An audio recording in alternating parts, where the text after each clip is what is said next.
For the next 2 hours, you won't chase sleep. You'll be carried to it. A candle, a question. Silence wasn't sacred. It was enforced. Here, continuity moves by inches, merciful, anesthetic, almost invisible. They corrected faith in silence, and memory corrected them back.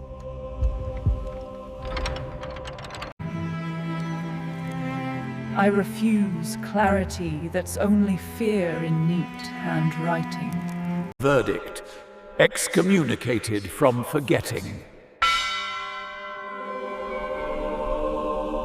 We'll keep the seconds the bell returns and give them back to the street. Over the next 2 hours, let questions do what sleep cannot. Settle in. Let the room grow quiet. If a question has kept you awake, you're in the right place. Tonight, a long closed door beneath Rome creaks open.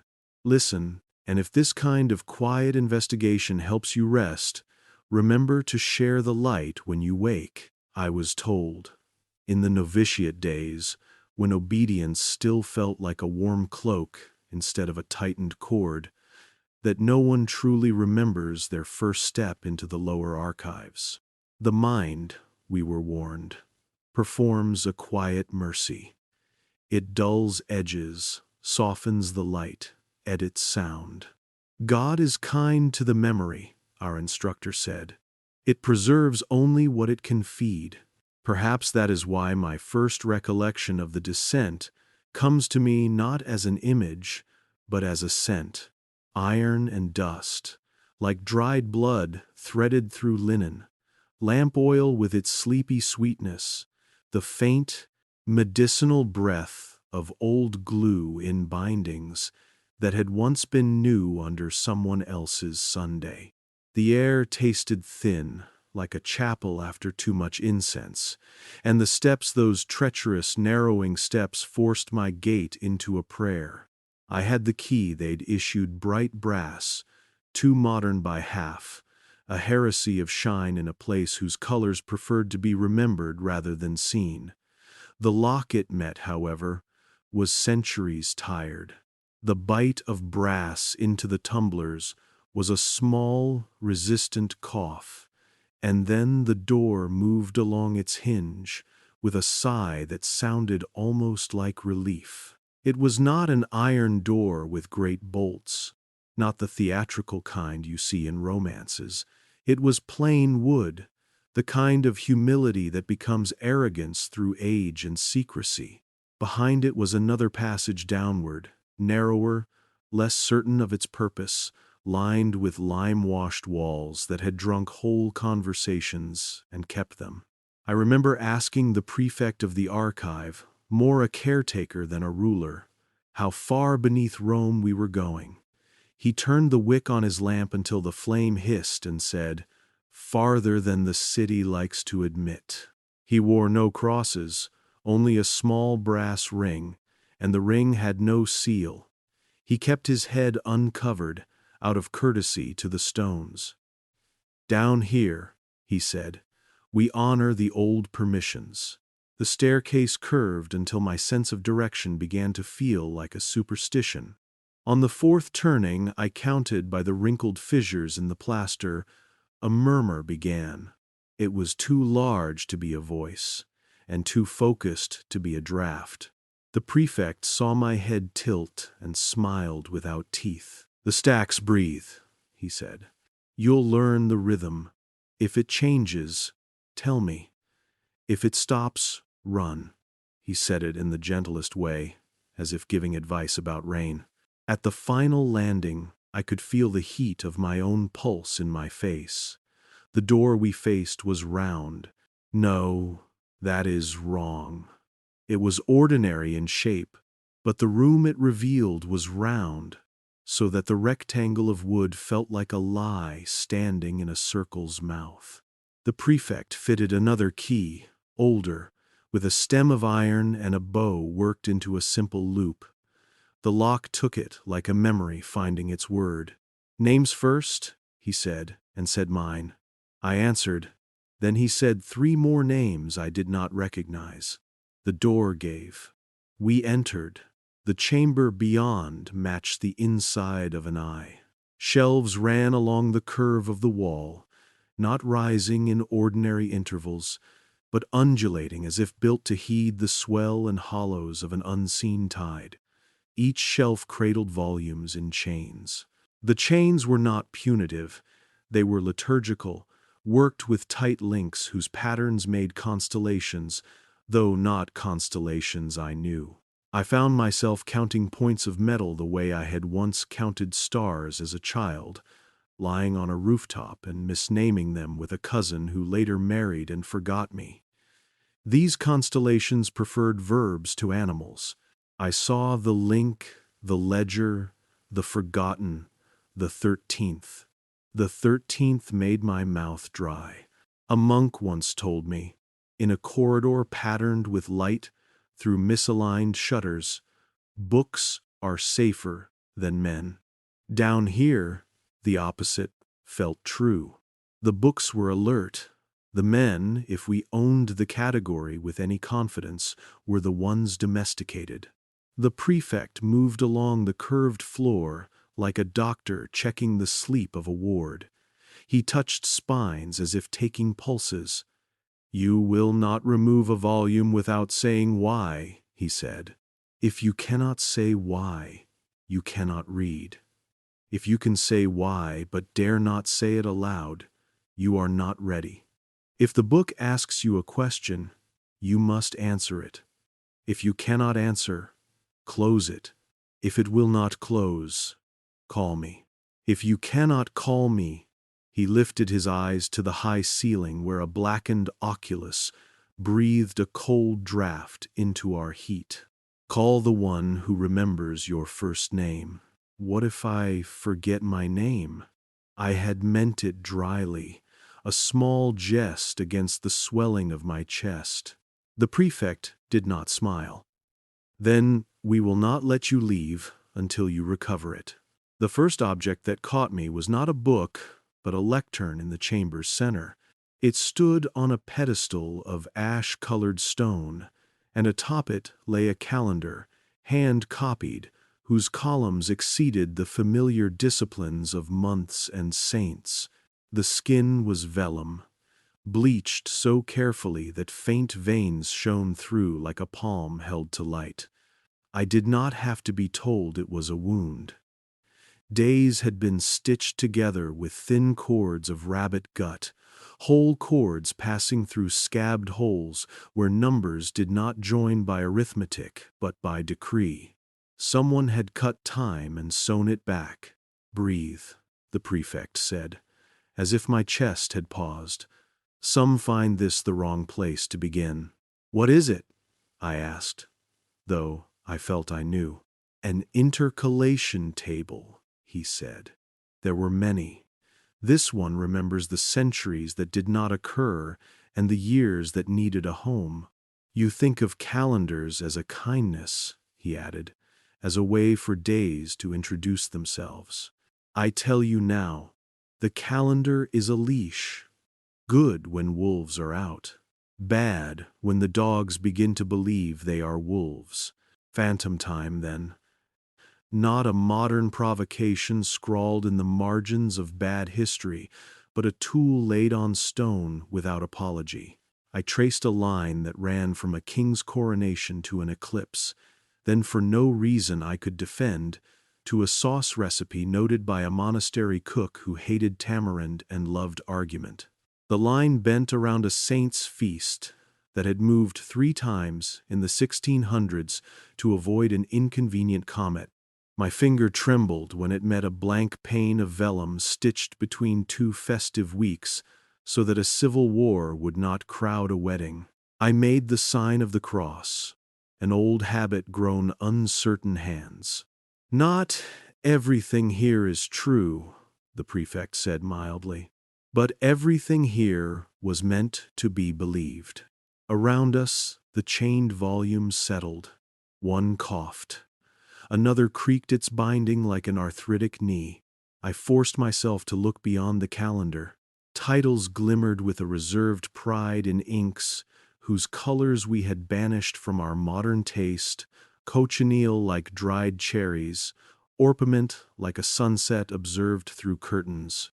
A section labeled Libri Deletorum held biographies without bodies, saints who had been erased, their feasts redistributed like a dowry to surviving cousins. I read names too kind for the roles we had set, and wondered whether kindness had been judged as a treason. Against the third curve of the wall stood atlases, not of seas but skies, yet even that sentence is lazy. These atlases mapped cities onto the firmament. Streets were labeled with star names. Plazas knotted themselves around conjunctions we now ignore. I saw Rome perched in the lap of Virgo, Venice strung along what must have been Lyra, and an unnamed city sleeping in the slack between Scorpius and Ophiuchus. One sheet that paper breathed, I swear it showed routes plotted not by longitude but by feast days. Miniature monks walking processionals across heaven to arrive in a market at Pentecost. Commerce, the prefect murmured, noticing my gaze, has always climbed the ladder and borrowed the halo. There was a ledger. It did not hide. It rested fat and honest under a chain that had grown a delicate patch of rust in the shape of a lily. When I opened it my first trespass, I knew, but the ledger had asked the question before I did. The columns were clipped and businesslike. The entries were uniform. Relics in, confessions out, visions in, scholarship out. A revenue line I did not immediately understand tallied the labor of silence with numerals arranged like prayers. 7, 7, 12, 1. Margins held the only hand that dared be lyrical. In a red that had not dimmed, someone had written, "Transmute discovery into devotion." The next note, in the same red and the same hand, had corrected the phrase, "Transmute discovery into veneration." Devotion leaks. The ink had feathered there, as if the quill had hesitated against conscience. My hand touched the page the way a doctor touches a rib cage. "Who wrote this?" I asked. "The ring keepers," said the prefect, and when I frowned, he added, "Those who maintain the orrery. You will meet them when the stairwell permits it." He saw the way my eyes leapt. An orrery was a familiar wonder, and what could be more innocent than planets behaving, and he put a finger on the ledger's spine. "Do not imagine a toy. Do not imagine even a model. You cannot model a thing that pulls the modeling hand. You will see." I did not want to see. That is the honest line I must write here. I wanted to be an exorcist, a clean calling, even with dirt on its knees. I wanted the world to be arranged such that my enemy could be externalized, and my prayer have the pleasant shape of a counterspell. But the archives insisted on a different grammar. In the chamber's center, under a glass dome that had once been crystal and was now the blurrier cousin of glass, rested a book that lifted and fell as if lungs labored beneath the vellum. "Do not lean too close," the prefect said, and his voice lowered to an intimacy that could have been pity. "It likes to mirror breath. New readers faint." I did not lean. I stepped closer by the measure of a confession. The chain that held the book was not iron.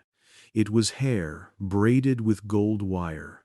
The leather had absorbed the oils of so many careful hands that its color had either deepened into reverence or simply darkened like an old bruise. On the foredge, where a modern book would show the blunt striation of its pages, fluttered a faint movement.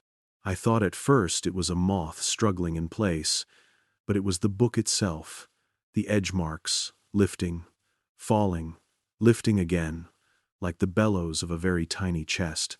"What is it called?" I asked. My whisper returned to me, shifted, and I tasted my own breath as if it had left and come back older. "Liber Astralis," the prefect said. "The astral book. Do not be fooled by the name. It has little patience for stars and less for wishes." "What does it do?" "It reads," he said. "Not words, you." The glass dome was fixed with a simple latch. It had been attached later. Its metal was a different generation of dullness than the fittings around it, and it creaked as the prefect raised it with the tenderness of a nurse turning down bedclothes. The book exhaled. We stood in that breath, and I knew, with the clarity that follows a good weeping, that nothing in the chamber exceeded the book's appetite. There is a kind of attention that makes a person feel flayed. The book paid that attention with perfect calm. Letters rearranged on the page the way ants reorganize after a stone is lifted. They did not scramble, they resumed. Within the twitch of script, I recognized an alphabet that had never taken vows to a single language. It migrated with the reader, as long as the reader told the truth to himself about who he was. The first line it offered me was familiar. "Whom do you serve when you serve the light?" I could have repeated it as one repeats a prayer one is fond of for its shape, not its meaning. In the novitiate, you are taught answers that keep your feet warm and your hands useful. I tried one. "The light," I said, too quickly, because sometimes speed masquerades as sincerity. The letters reassembled. They did not reject me. They did not jeer. They simply let the sentence become precise. "Whom do you serve when those who claim the light ask you to dim it?" My throat tightened. A memory I had no leisure to indulge blue cloth over a small lamp in a sick room because a superior preferred darkness at hour of prayer rose and subsided like a wave that had forgotten why it came. I gave the answer a careful priest gives when he does not want to fight. "I serve truth." The book made a sound. Forgive me for the personification. It is clumsy but unavoidable. The sound was like the softness of silt moving under river water when a boot lifts. The line rephrased again. "What portion of truth do you serve when asked to act for the whole?" I felt the urge to lean too close and practice the obedience of my neck. I did not. The prefect watched me with a patience that was more than mildness. It was a craft. "Can it be closed?" I asked, because the question was a rope thrown to a drowning thing. "If you answer," he said, "or if it tires." "What happens if it tires first?" "You will think you have won." His gentleness frightened me more than any sternness might have. "And then, later, you will begin to close around your own breath." Outside the dome's rim, the dust looked like stars caught in uncommitted formation. The book gave me another line. It was not a question. "You are trained to banish what does not belong. You are not trained to recognize what was removed."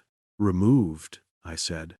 "To cleanse is to take away," the prefect said softly. "To conserve is to omit. Down here we practice memory. It is our other sacrament." He made the sign of the cross in the air and then, almost mischievously, drew a circle that intersected his cross at all 4 points. "Both," he said, "or neither." I might have stood there until my blood thickened in my feet. Had the book not, there is no better word, blinked. The letters, dozens, hundreds, lifted the way a flock lifts when a dog shifts, and when they resettled, the page had become an index. It listed my assignments, my confessed sins, the one time I had lied to comfort a dying man, and the 20 times I had told the truth to hurt a living one. It recorded the names I had been given at birth at ordination by my mother when she sang to me alone. In the margin, lightly, as if embarrassed to make the notation, it wrote one more, Aurelius, keeper of questions. I tasted fear, but it was not sour.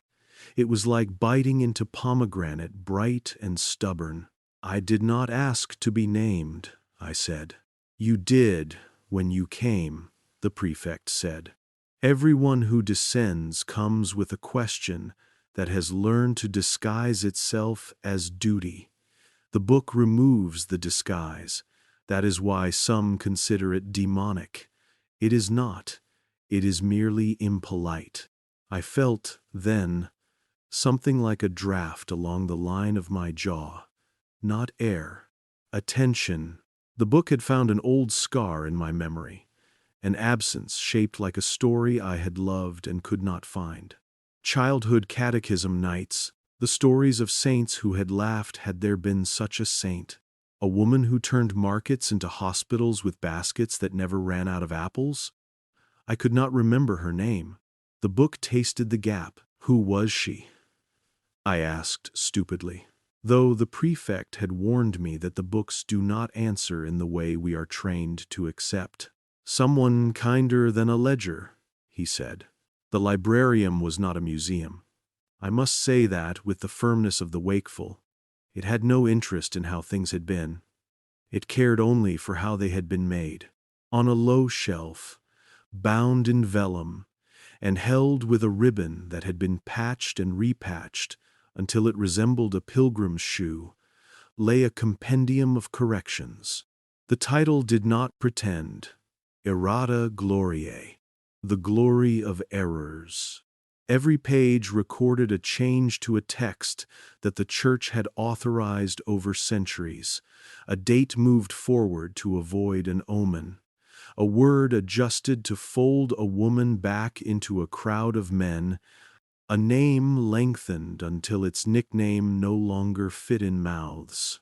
The left margin, in neat notes, explained the pastoral reasons.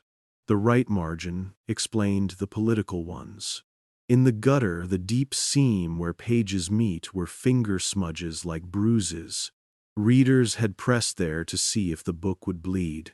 It would not. The prefect let me read until my eyes revolted. I lifted my head and found the room's roundness oppressive. Circles insist. They keep asking to be completed. I wanted a window. There was none. The oculus in the ceiling admitted nothing but an indifference shaped like light. I pressed my palm to the stone to steady myself and felt the faintest hum. It was not metaphysical. It was mechanical, the way an old clock insists on being heard by a house that has grown too used to it. "What is that?" I asked, in the tone of a man who will accept a lie if it will let him sleep. "The orrery," the prefect said. "You said it is not a toy." "It is not," he said. "It is a choir practice." He liked his riddles. I did not. He saw the crease I made with my forehead and relented. "It does not track the heavens," he said. "It instructs them. Do not be angry. Instruction is a human habit. We cannot help trying to teach what terrifies us." "Teach the heavens? Teach ourselves," he corrected. "But we built the lesson plan too close to the vault. The hum settled into the floorboards of my bones. I am not special. Anybody will eventually take dictation from a rhythm if exposed long enough." The librarium, like a heart, ordered other motions. In that ordering, I began to notice smaller rebellions. A page that refused to lie flat even when weighted. A chain that twitched not with draft but with temper. A spider had built a web whose pattern mirrored, exactly, the constellation on the clasp. It hung from patterns, teaching patterns in small resentments. I cannot prove this. I can only say that the feeling that someone had tried to standardize the world and the world had politely declined moved through me like a consoling fever. "Why show me this?" I asked finally. "Why show it to anyone? Why not leave it to the ring keepers and their ledger and their small corrections that become large ones?" The prefect placed his palm on Liber Australis as one settles a child after a cough. "Because you are an exorcist," he said, "and we have mistaken possession for editing. I do not understand." "You will," he said. "It is better to be frightened by the truth for a few hours than by a lie for a lifetime." The book stilled, and with its stillness the room exhaled and my shoulders lowered by the inch. I did not faint. I have never fainted. But I felt a brief thinning of the world, as if a curtain had wished to fall and been restrained. In the clarity that followed, the librarium lost none of its threat, but shed some of its theatricality. The chained books were not props, they were instruments. The orrery's hum above, the breath of the astral book, the ledger's arithmetic, these were sections in a score that had been rehearsed through centuries until it no longer required a conductor. The music played by habit now. Habit is the most frightening conductor we have. I asked to see the atlases again. The prefect obliged. He gave me a pair of gloves that had been repaired so many times that the repairs had become the gloves. We turned pages that smelled faintly of fennel and smoke. Here was a Rome whose bridges crossed not water, but months a bridge from Lent to Advent, narrow and green with fasting. Here were caravan routes that threaded through a sky pocked with holy days to arrive at a market on Epiphany. "Trade follows calendars more obediently than it follows compasses," the prefect remarked. "If you control the feast, you can predict the famine." A narrow book, no broader than my hand, sketched a city's plan in such fine wires of silver that my breath made the streets shiver. Each intersection held a small sigil, a mark I recognized from the sequestered rituals they had forbidden us from romanticizing keys, crossed with a sword, a ladder leaning against a ring, a chalice with a hairline crack. When I tilted the page, the city became a clock. The streets blurring into spokes, the spokes into a single hammer poised above a bell. I pulled myself back. "Enough," I said, and did not know to whom I spoke. The book stilled, as if offended by my lordliness. "Forgive," I whispered, making a motion to bless that was more apology than sacrament. The silver wires lay down again like a cat reminded of dignity. "You are courteous," the prefect said. "That will be your trouble and your virtue." He left me then, not out of neglect, but to give me the privacy a person requires when his understanding alters shape. I remained in the librarium with the feeling of being watched, that children misinterpret as fear and adults misinterpret as the Holy Spirit. I knew what it was.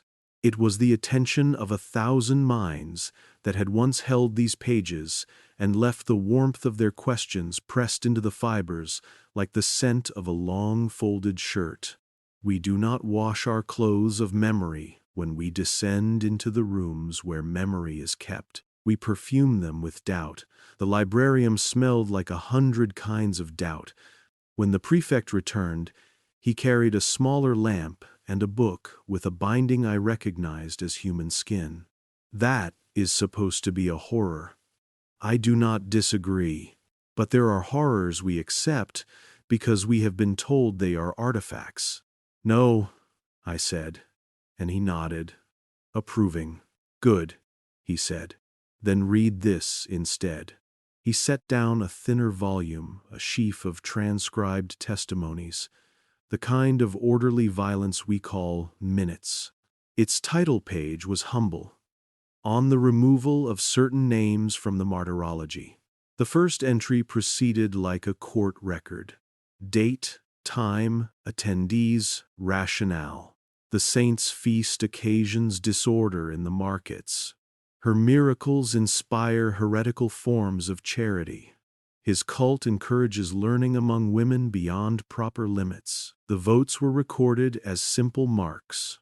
Opposed, 3. In favor, 8. The names struck were followed by cross-references to other saints who would inherit their duties. It was a ledger of adoption with no weeping. I shut it sooner than decency allowed. "Is this what you want me to exorcise?" I asked, bitter. "A book of bureaucrats?" "No," said the prefect. "I want you to recognize the spirit that animates the book. When you meet it in a man, you will fail if you call it demon. You must call it edit." "The devil edits," I said, half in jest. "So do saints," he said. "So do mothers. So do princes. Editing is not evil. It is power. Down here, we measure power by its appetite for memory." I did not want to ask the next question. I asked it anyway. "And above?" "It is not. Constentu averi." "Why?" "Above," he said, and his voice thinned. "They measure power by how well it prevents questions from breeding." I thought then of classrooms, of walls, of the way a generous window can turn a pupil from docile to inconvenient. I thought of a town I had served where feast day fireworks drowned the argument of a bright young woman with her priest. I thought of my own obedience, clean, practical, praised and felt under it the residue of fear that keeps obedience bright. I returned to the astral book without intending to. It had pulled me, or I had leaned. They are the same motion at different scales. It offered me a memory that was not mine. A scriptorium, the lamplight guttering, a supervisor's hand on my shoulder, the instruction to correct a line so that a marriage of kingdoms would look ordained in hindsight. The quill trembled, the ink bead hesitated, the words stretched to accommodate the politics of a continent. I heard the consolation. This is not a lie, this is a mercy. The page received the letter like a vein accepting a needle. The room smelled of bread gone stale. I blinked, and the librarium returned itself to me. My hand throbbed, though I had not held a quill. "Projection?" I asked. "Remembrance," said the prefect. "The book borrows your body for a debt someone else left unpaid. And fangs fanas. I wanted a fresh lungful of the above ground. My body ached for the cruel, honest air of the piazza, where pigeons pretend to forget our faces and tourists talk too loud about what they will never understand. But the descent is a promise. You do not break it without making a kind of enemy of your own conscience. "Show me something that loves us," I said suddenly, surprising myself. "Down here, show me one thing that was made to care for us, not to arrange us." The prefect's lamp traveled along the curve to a small, almost petulant niche where a volume was kept with no chain. It was a book of lullabies. The cover had been touched so often it resembled the kneecap of a statue polished by generations of hands. Inside were simple tunes, words for rocking, prayers for fevers that ran too hot in little bodies. Each lullaby cited a saint. None cited the church. The ink was uneven, each line revised by a mother's impulse rather than a scribe's discipline. "They tried to remove it once," the prefect said. "The room refused. The room refused. We are not the only will here," he said. "Memory is a republic that pretends to be a monarchy to appease certain tastes. The Combresson." I laughed quietly, because laughter in the librarium felt like whistling in a cloister, and the sound sounded like it belonged to a man braver than I was. I touched the lullaby with my gloved finger and felt, through the glove, the pulse of my own childhood, my mother's breath, cheap soap, a neighbor's violin complaining about a debt of songs never paid. The book steadied me. I loved it. That is the only clear verb I am willing to let stand at the end of that paragraph. I loved it. Good, said the prefect. You will need that. For what? For the part where you realize the trial is not a spectacle, it is a practice. I felt the floors hum, resolve into a low chord. The orrery above, approved or disapproved, I could not say. I knew only that the Librarium of Living Pages had placed in me 3 barbs I would never remove. The memory of a calendar stitched back to hide a wound. The calm appetite of a book that read me as if I were scripture in need of a concordance, and the irreverent, stubborn lullaby that the room had chosen to keep. Between these 3, a man could be forced into honesty. The prefect dimmed his lamp. Enough for tonight, he said. Night? I asked, blinking. The room had defeated my sense of hour. Down here, he said. Night is when the questions agree to stop multiplying. We closed the dome over Liber Australis. It fogged briefly with the book's breath, and then cleared. The chains along the shelves loosened like belts after a long meal. Somewhere, a drip continued its education of stone. We retreated to the round door. The lock received the key as if it had been waiting with its ear pressed to the wood. The stairwell rose like a difficult hymn. At the first turning, I looked back. The librarium did not wave. It did not need to.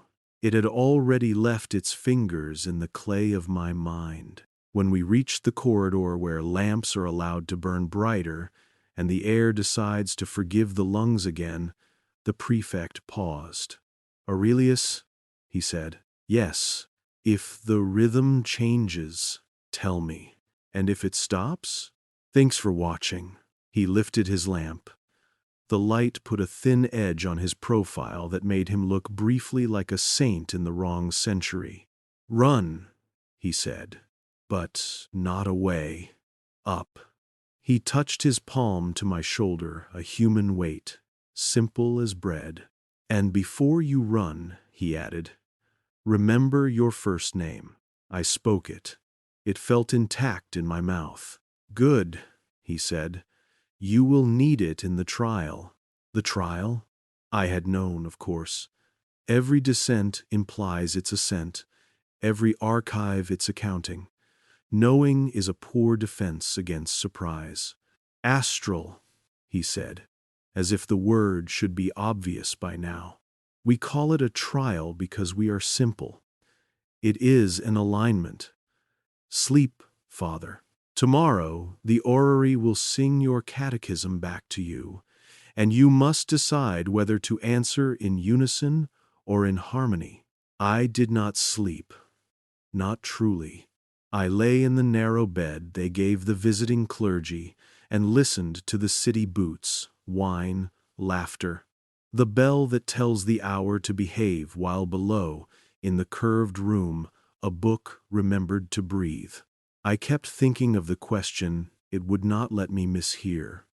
Whom do you serve when you serve the light?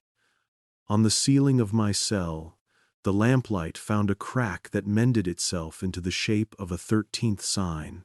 By morning, the scent of iron and old glue had threaded itself into my coat. I wore the librarium the way a man wears the smoke of a fire he claims he did not sit by. When I crossed the courtyard, the pigeons did not scatter.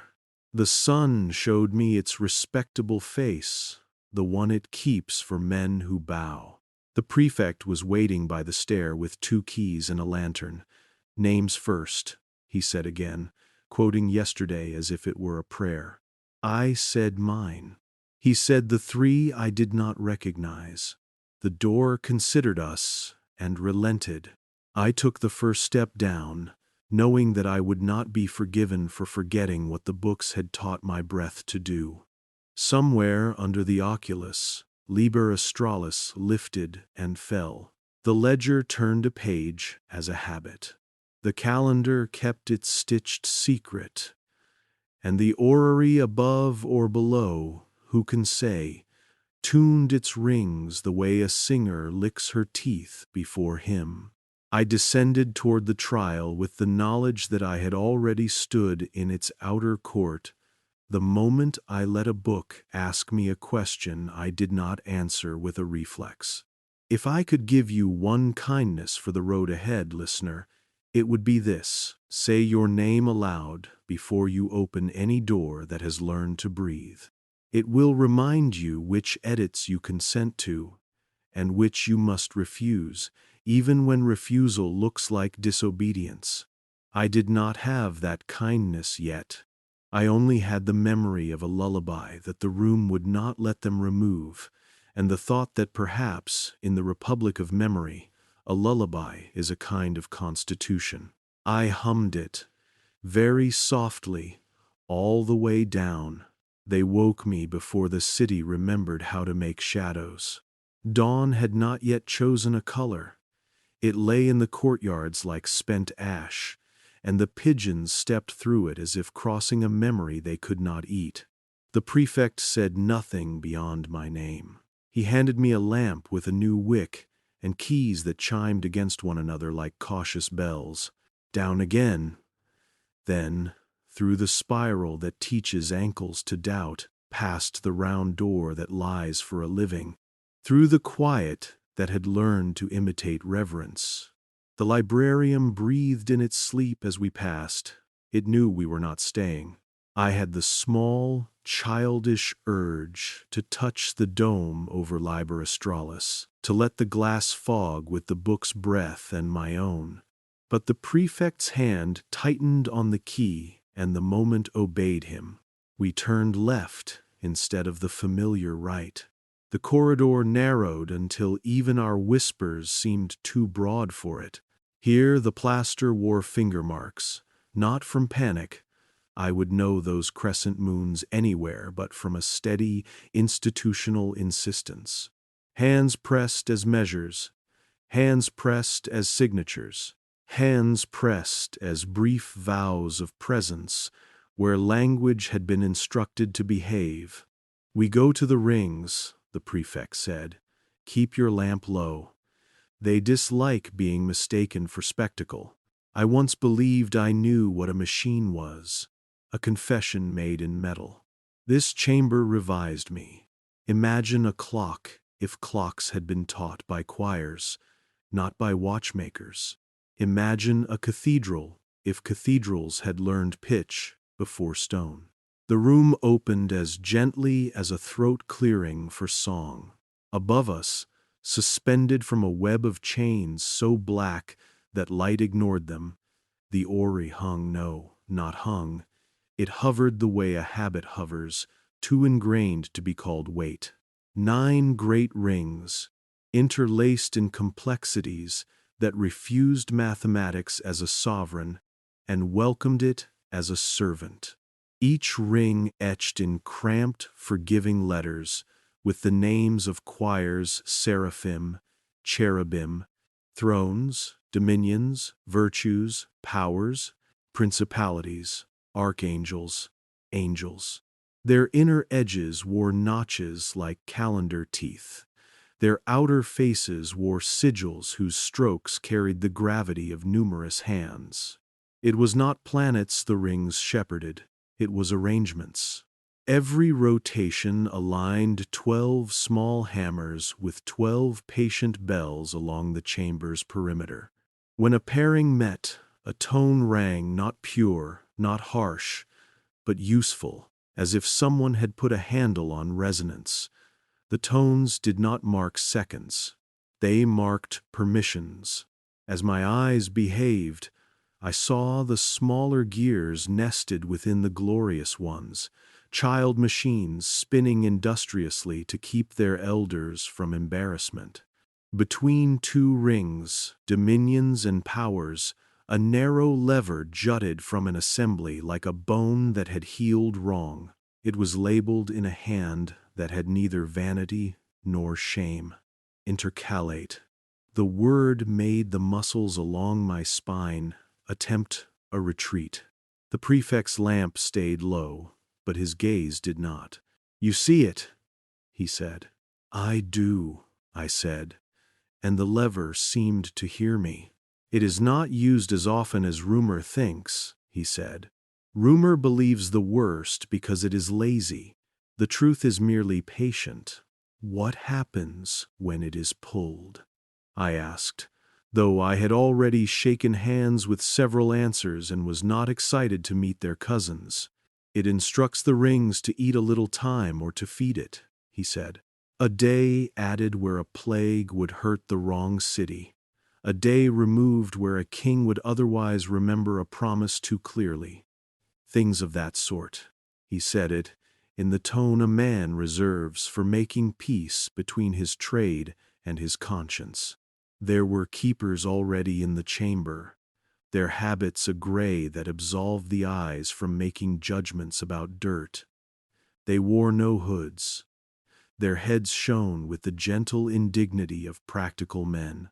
One, thin as a pencil that had betrayed its eraser, checked the alignment with an instrument I recognized from astronomers and auditors alike. A sighting bar with a level bubble whose bubble refused to lie. Another had an ear trumpet pressed toward the bell curve of virtues. He nodded, as if the ring spoke sense, and made a note with a short, angry pencil. None of them looked at us. Deference had not been installed in this room. Work had. I felt foolishly that I should genuflect. Instead, I stood there and allowed the floor to teach me a new pulse. The rings did not turn together. They corrected one another, nudged, slowed, conceded. A rotation will tell you everything you need to know about a society if you are able to listen at the joints. The choir of thrones moved with wounded dignity, as if remembering how to be majestic in a century that respected other virtues. The powers hopped, a little petulantly. The angels kept a childcare rhythm that would have soothed me had I granted it permission. "If you close your eyes," the prefect said, "you may mistake it for a psalm." "I'd rather not," I said, and kept them open. He led me to a platform the color of obedience, where a rail wore the shine of old hands. From here, the lever labeled intercalate seemed even smaller. It had no gilt, no carved warning. The authority lay elsewhere, distributed in the rings, in the keeper's rectangles of notes, in the pseudonymous signatures sewn into the leather pads that muffled the chain hooks. I put my hand near, not on, the lever. It hummed like a vein under a doctor's fingertip. "It is locked," the prefect said before my foolishness ripened. "Unlocking it requires 3 names. This speeder? Why, yours, mine, and God's," I said, tasting for humor what was not offered. "Yours, mine," he said, "and the one who signed the calendar you studied." His look did not accuse. It warned gently. "Do not say the 3rd name unless you are ready to learn who taught you to keep silence. The room is covetous of certain syllables." I withdrew my hand, as if the lever had been hot, which, in some dimension of truth, it was. The keepers moved in their slow ballet, a choreography of accustomed urgency. At the far side, where the chain web met a stone bracket, my eye found a flaw. The smallest hairline crack along the ring labeled thrones. Crack is the wrong word. It was not a wound.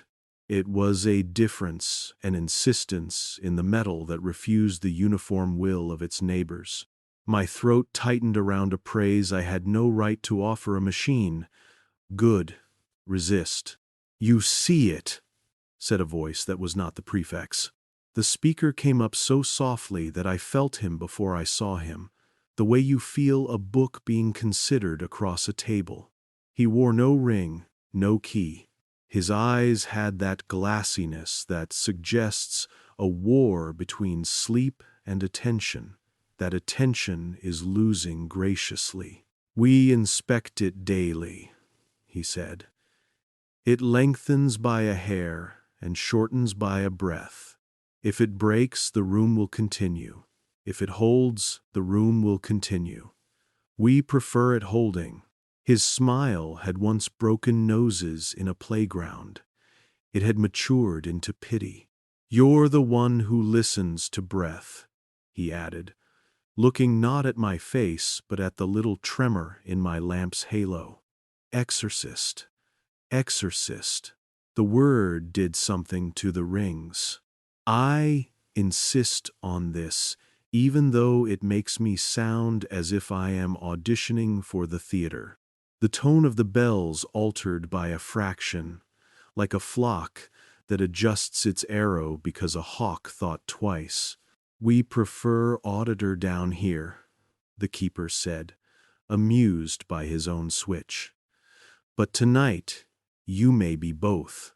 "What do you audit?" I asked. "Heaven?" "Heaven audits itself," he said gently, as one corrects a friend without making their tea cold. "We audit the agreements people make with heaven and then smuggle into time." He led me along the rail, pointing without pointing to markings that my poor lamp flattered into existence. Here, an inscription along the outer face of dominions, a list of feast days in a tidy, maternal hand. There, along the inside of principalities, a ledger of coronations paired with eclipses that were either lured or dismissed. At the base of the suspension, along a square of stone so uninteresting that it would never be photographed by tourists of any century, a phrase carved shallow and tidy: "If history disobeys, adjust the hour." The chisel had not been hurried. It had known approval already, and simply performed its task of leaving a durable scar. "Who wrote that?" I asked, and the keeper lifted his pencil. "A man who loved bells," he said, tapping the word hour without touching the stone. "And bread. It is always the ones who understand hunger that find ways to feed schedules." He lifted the pencil to the ring labeled Powers and, with a delicacy that made apology unnecessary, ticked a mark in the space where two sigils nearly kissed. A bell rang minor, almost prudent. Across the chamber, a keeper adjusted a smaller wheel and another bell answered.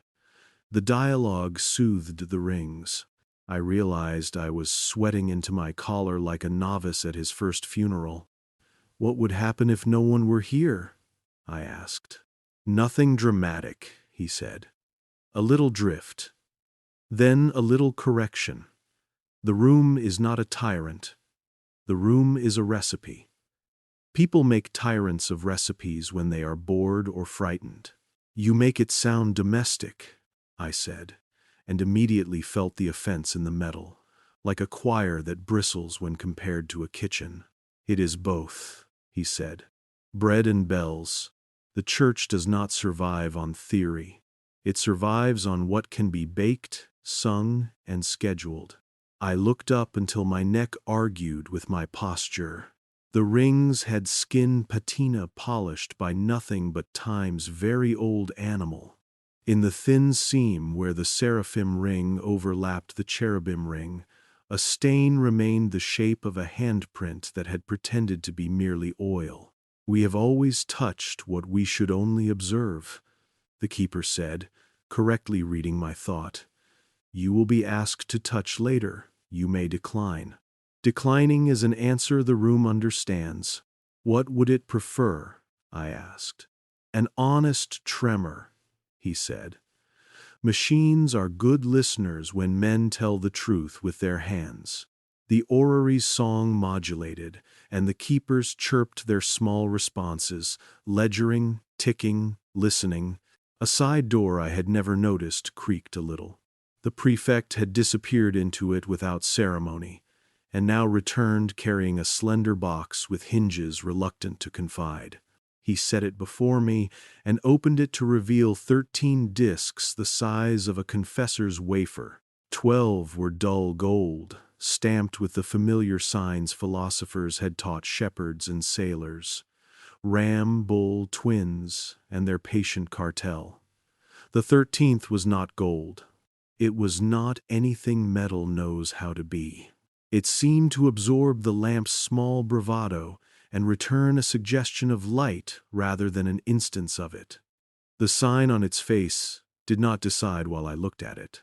It refused to be legible long enough to be catalogued. Ophiuchus, murmured the keeper, though the name was a courtesy and offense, the one we sometimes host and sometimes politely uninvite. Why sometimes? I asked, hypnotized by my own caution. Because sometimes we would prefer to prevent a question from arriving on a convenient night, he said, and I heard in his tone both them and we. The church, the city, the fragile experiment called order, and sometimes we would prefer to invite it and answer while the bread is hot and the bells are on our side. The 13th disc, when set into the recess beneath the ring of principalities, made a sound like wool, thinking about burning. The rings behaved as if a shy guest had entered a room of manners. Bells delayed themselves half a heartbeat. The pencils hovered. "We are not inserting it," the keeper said, as I tightened around a panic that embarrassed me.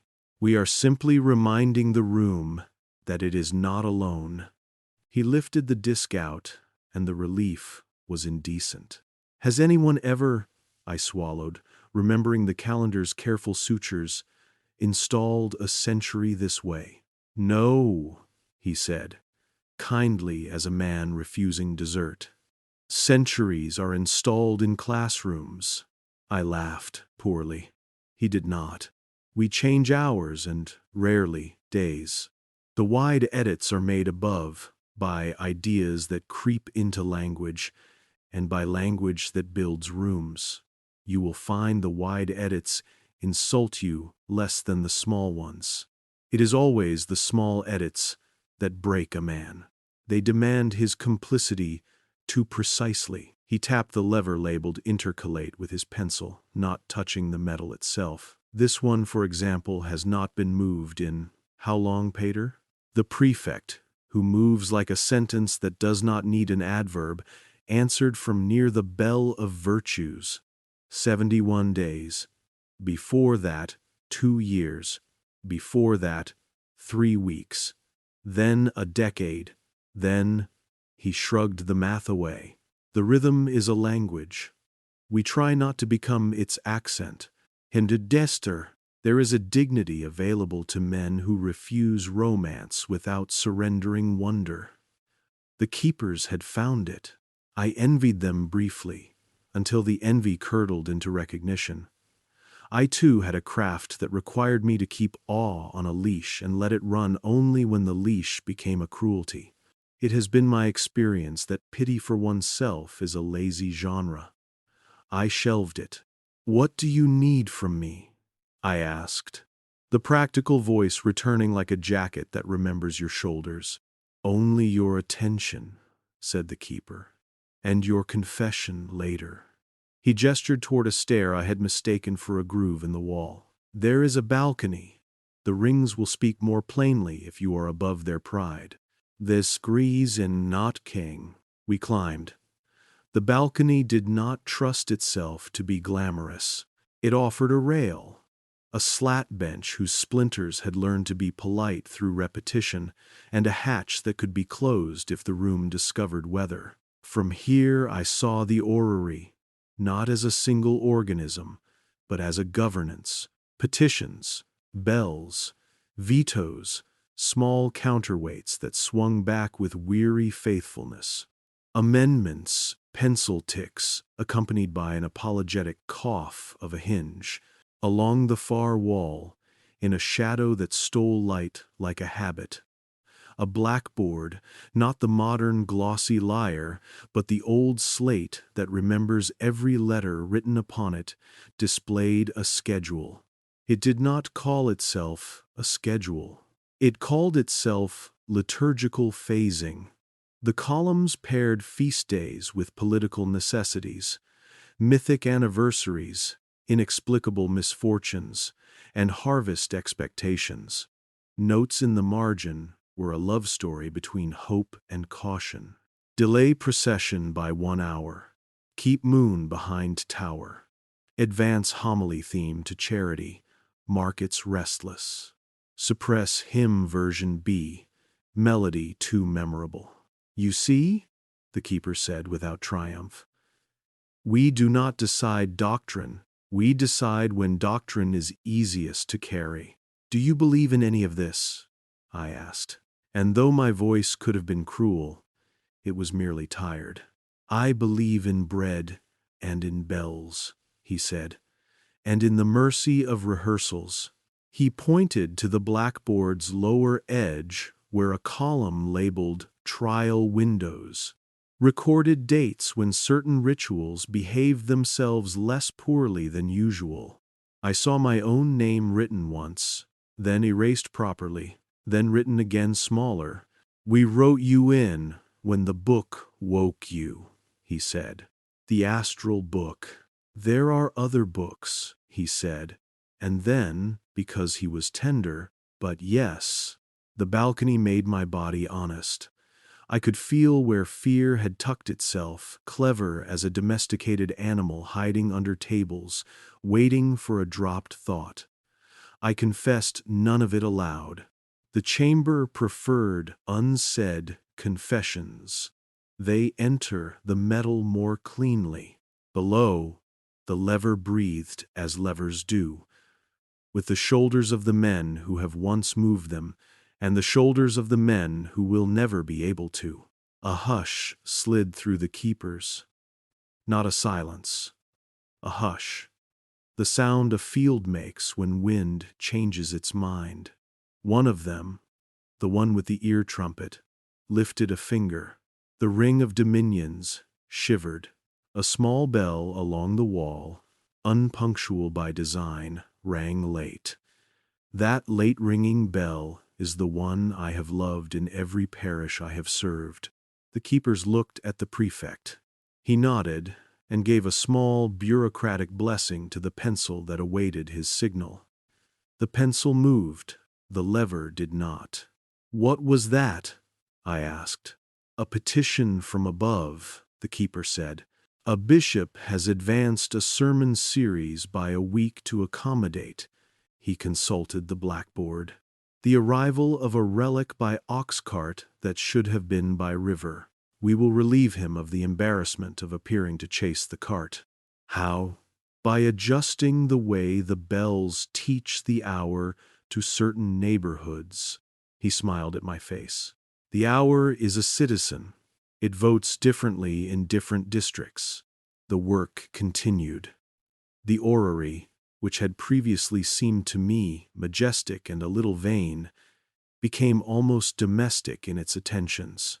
It trimmed, it tucked, it allowed, it refused, and always, across the room like a scar someone had stopped apologizing for, the hairline difference along thrones persisted. I watched it the way a healer watches the place where health refuses tidiness. At some point I realized that I had been breathing in time with the rings. I stopped as an act of petty rebellion, and the relief was like removing a small stone from a shoe.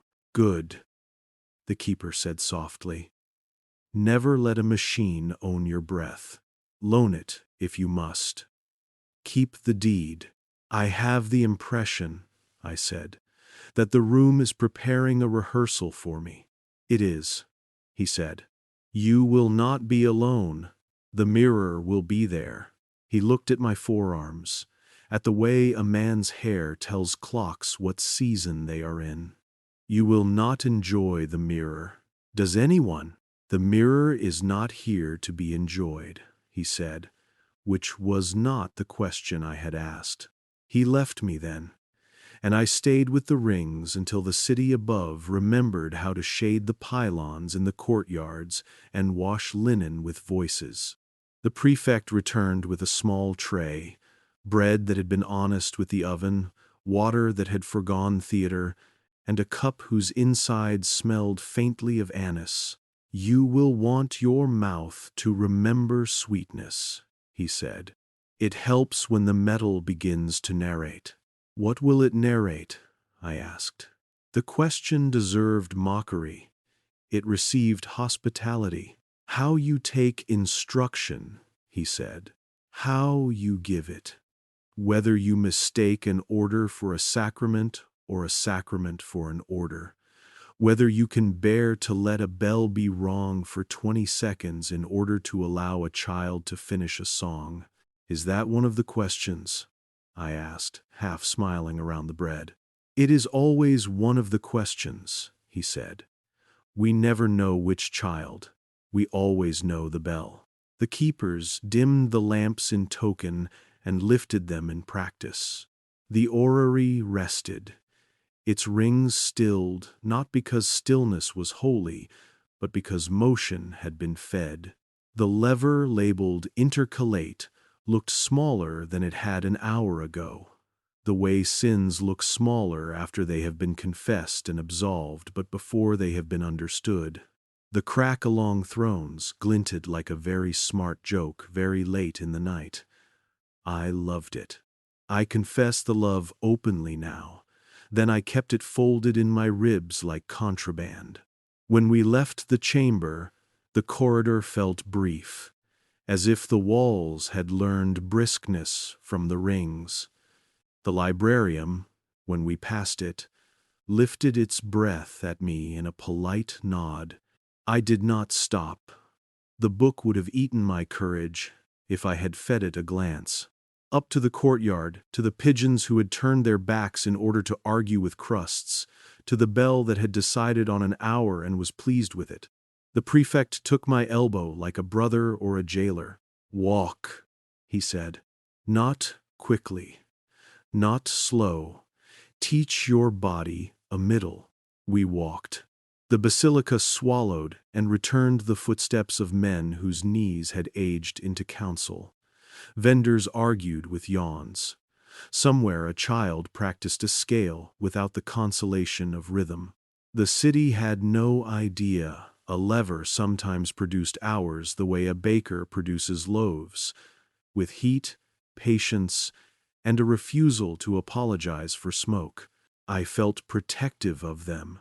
In the vulgar way, a man feels protective of people who have not chosen his crimes. "Tonight," the prefect said, as if we had been conversing about weather, "you will sit before the mirror. The rings will resume. The bells will petition. The book will remember. We will do nothing scandalous. We will do nothing theatrical. We will teach the hour its manners, while you teach your memory its courage. And if I fail, then you will have learned the name of your fear," he said. "Names are keys." We returned at vespers, which the blackboard had politely withheld from tragedy. The chamber had warmed by 1 degree. Machines know how to be hospitable when they want something. I found my hands attempting piety and corrected them into honesty. The keepers made their small arrangements. The ear trumpet tilted like a flower toward a murmur. The lever breathed. The pencil sharpened itself with a tiny knife that had been a penknife when men wrote slower. The prefect led me to the grid set in the floor beneath the rings. The names etched there were star names, but not the ones printed on paper you buy for children and throw away when they bring home other devotions. They were older names, heavy like furniture. Above them, a frame held a mirror taller than my fear and less forgiving than my training. I saw myself as a rumor that had been caught and asked to testify. I saw in the glass movements the room had made and would make again with or without me. You may begin when you are ready, said the keeper. Ready is a folk tale we tell ourselves to keep from sounding like we are praying for rescue. I breathed in the bread's old perfume and let the anise coat the back of my throat. I nodded. The ring of dominions started its round with the patience of a teacher who has stopped giving up on a difficult child. The bells followed, lazy and then alert. A dog who had finally located the scent he agreed with. The lever stayed noble in its restraint. The crack along thrones brightened as if to take down my statement accurately, and the mirror lifted my breath from my chest and held it farther out than an arm could reach. I will tell you the details when they are due. For now, as the chapter must end where the rehearsal became the entrance hymn of the trial, I leave you with the audible fact that the bells practiced a leniency on my behalf. One of them waited just perceptibly, so that the old stubborn song in my throat could reach its last note. No machine did that. A man did. A man with a pencil and the courage to mistime grace by a second in order to keep a lullaby whole. Later, in the dark lane between chambers, the keeper with the glassy eyes touched the wall as if waking it and said, almost kindly, "You will be excommunicated from forgetting before dawn." He did not say whether this was a sentence or a mercy. He did not need to. The rings had already been teaching me the difference. I slept briefly. In the sleep I heard a lever move in a room with no levers, saw a 13th disc placed on a table that never learned to hold it, felt a clock hesitate out of respect for a question it could not answer.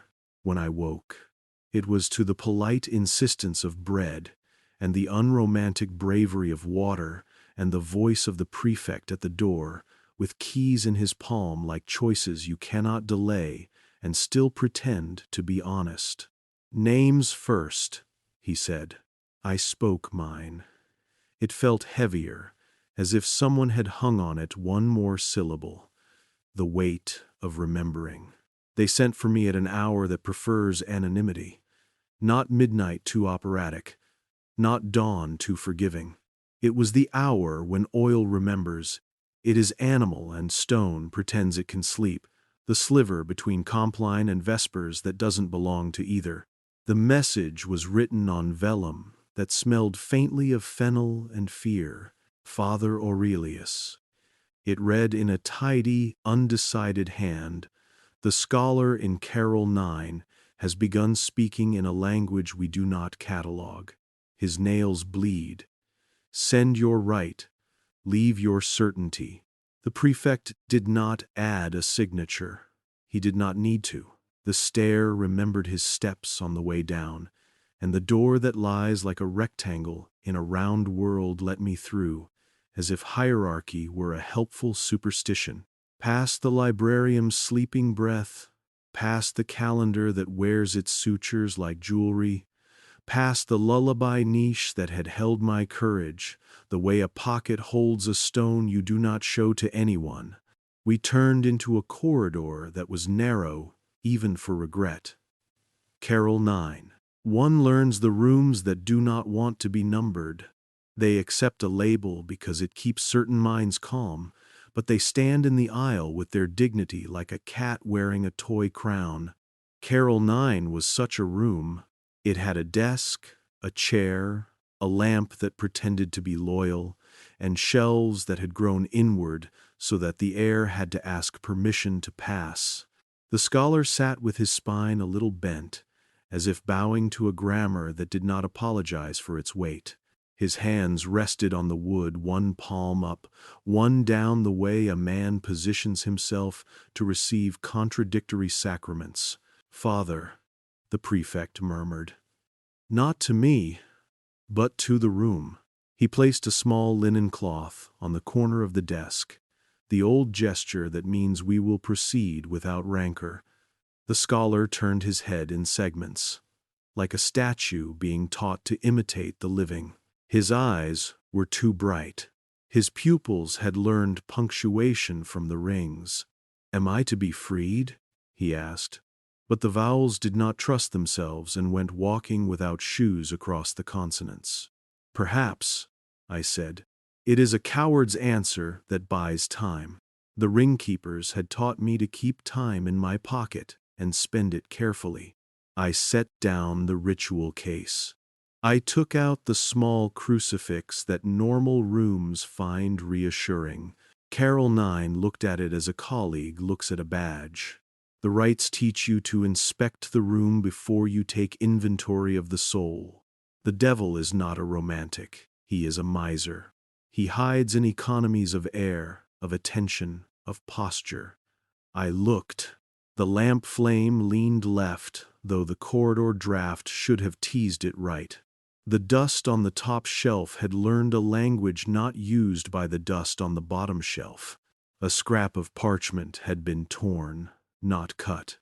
The tear line followed a letter's old scar, and the fibers splayed like hair combed backward. The scholar's fingertips were dark, not with dirt, but with the too shiny stain that certain inks leave when they are asked to say more than they wish to. "Tell me your name," I said. He gave me 3. None matched the one on the call slip. One was a saint removed from the martyrology and repurposed as a hinge in a door that led nowhere. One was a pope installed between 2 winters and then evicted by a spring with better handwriting. One was a boyhood nickname that had never been spoken aloud in this country. They braided themselves in his throat and came out as a single chord. My body recognized the chord before my theology did. I felt the orphaned happiness of a memory walking in from the dark, touching my sleeve, and leaving again. "You are not possessed," I said, because sometimes saying the unhelpful thing is the only clean act left. He smiled with lips that had learned diplomacy. The smile cracked at the edges. Blood rose with the etiquette of a late guest. "No," he said. "I am edited." The word startled the lamp. It puffed. The room shifted its weight, as if a pew had sighed under a congregation that had been asked to stand too long. The prefect put a finger to the linen, as if telling an argument to stay seated a moment longer. I opened the ritual anyway. Habit is not weakness. It is a tool, and made the sign that starts the prayer. The words were fine until they reached the part that assumes an invader. There my breath did a sensible thing. It hesitated. "What did you read?" I asked the scholar, gently, as one asks a man who has swallowed a jewel. "Nothing," he said. It read me. His left hand, that was the palm-down hand, quivered, and a small sheet skated out from under his wrist like a quail-breaking cover. He did not look at it. He looked at me the way a man looks at a witness who might perjure himself. "I went looking for the lives of saints," he said. "I found the lives of edits, a cross-reference that would not let me go, a footnote that was less foot than knife." The sheet came to rest against my sleeve, face down. It smelled of hard work and a decision that had not been fully consented to. I turned it gently. The script was reversed, not just written backward, mirrored. Each letter faced the wrong way. Each line melted leftward into the margin. At the end of each line, a small sigil hung like a weight on a ribbon. I knew the sigil. I had seen it where the Ring of Thrones insists on misbehaving. Here it was calm, as a warning is calm when it is confident of its opportunity. "What is this?" I asked, which is a luxury question men ask when the room has already told them. "A contract," he said. Or so they told me when the ink was still obedient. He spoke slowly, as if negotiating with the air. "I have been given a choice." "By whom?" "The maintenance," he said. "The habit, The good men who bake the bread and tune the bells. The ones who would rather we never had questions that require courage when we are tired. The prefect's mouth compressed. He did not correct the scholar. He did not defend the room. The grace of a good custodian is to let the indictment name itself before the defendant arrives with explanations. He looked at me. I understood the permission. What are the choices? I asked. Sign, the scholar said, and be readable again. Remember, he said, and be hungry forever.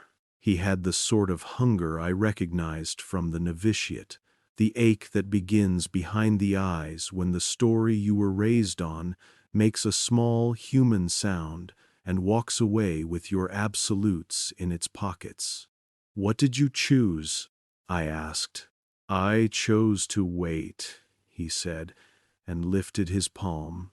The blood had dried along the half-moon of nail like the tide line on a stone. They do not like waiting, he added, with a child's bravery that made me want to set the ritual aside and put my hand on his hair. The rite does not know what to do with edits. It is a brilliant tool for intruders, for moods that pretend to be persons, for old grief that puts on a stage costume and asks to be bowed to. But editing is a domestic spirit. It wears your mother's apron and your confessor's black and your professor's tweed. It speaks softly and recommends small improvements.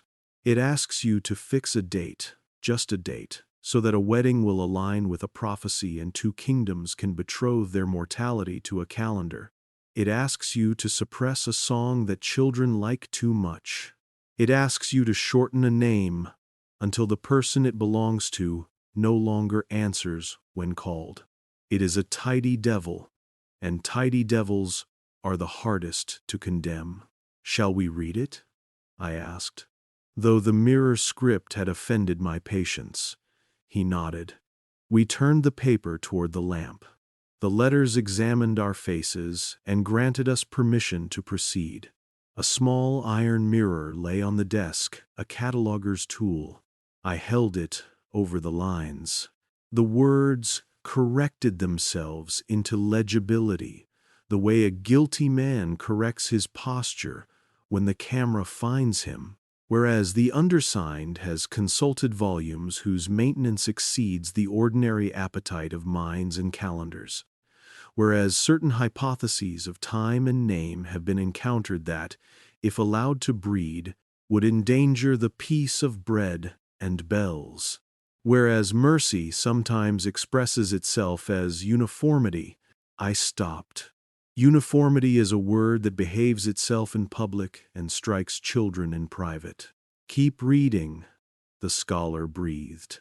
The undersigned agrees to the following: to speak in ordinary tenses about extraordinary alignments, to call edits mercy when they are made for the consolation of the many, to permit the removal of certain names for the sake of collective stamina, to submit the pulse to the hour when the hour is hungry, to return books that breathe before they sleep, to refuse to remember more than 1/13th sign. At the bottom, where signatures grow, there was a space. My name stood there, already not signed, but etched, the way a stone is prepared to receive a chisel. The scholar's name, or the braided cord of names that he had become, was written backward, with the affectionate condescension a nurse uses when writing a child's name on a bandage. A place remained for the prefect's title, not his person. The room preferred offices. They do not die as messily. They asked you to sign? I said. They asked me to choose a sleep, he said. A good sleep, Father. Not oblivion. A curated drowsing, the kind that lets a city keep its streets and a church keep its steps. He closed his eyes. I have loved the steps. I love them still, but I cannot love them at the price of learning the wrong direction with confidence. The ritual book weighed my hand. It wanted to be used. It was a dog who hears the leash move. I set it down. I reached instead into the small pocket where I keep unlicensed remedies. A pencil, a length of thread, a broken rosary that had once belonged to a woman who believed prayer worked best when the beads were missing. I set the thread in a circle on the table. I placed the pencil across. I rested 2 fingers on opposite quadrants. "We will ask your breath to sit down," I said. "Not the spirit, not the theory. Your breath." He obeyed. The room tilted toward us, offended and curious. Breath is a democracy and resents schedules. We counted it anyway, the way good men count coins without learning cruelty. In 2, 3, out, 3, 2. The numbers reversed and then forgot they were supposed to. His shoulders lowered from their post as sentries. His eyes steadied into the noble boredom of men who intend to survive. "What did you see?" I asked. "Exorcists are trained to open with doctrine. I opened with gossip. It is more efficient." "A saint," he said, "whose miracles were embroidery and milk. She kept markets humane. She taught boys to peel onions without contempt. She never raised a dead child. She never raised her voice. I cannot find her name now. The index gives it to a man whose miracles were audits. Both were called mercy. And then? This and a Jesus. A pope," he said, and the lamp chose that moment to remember its oil. It flared theatrically. I waited for the air to settle its superstition.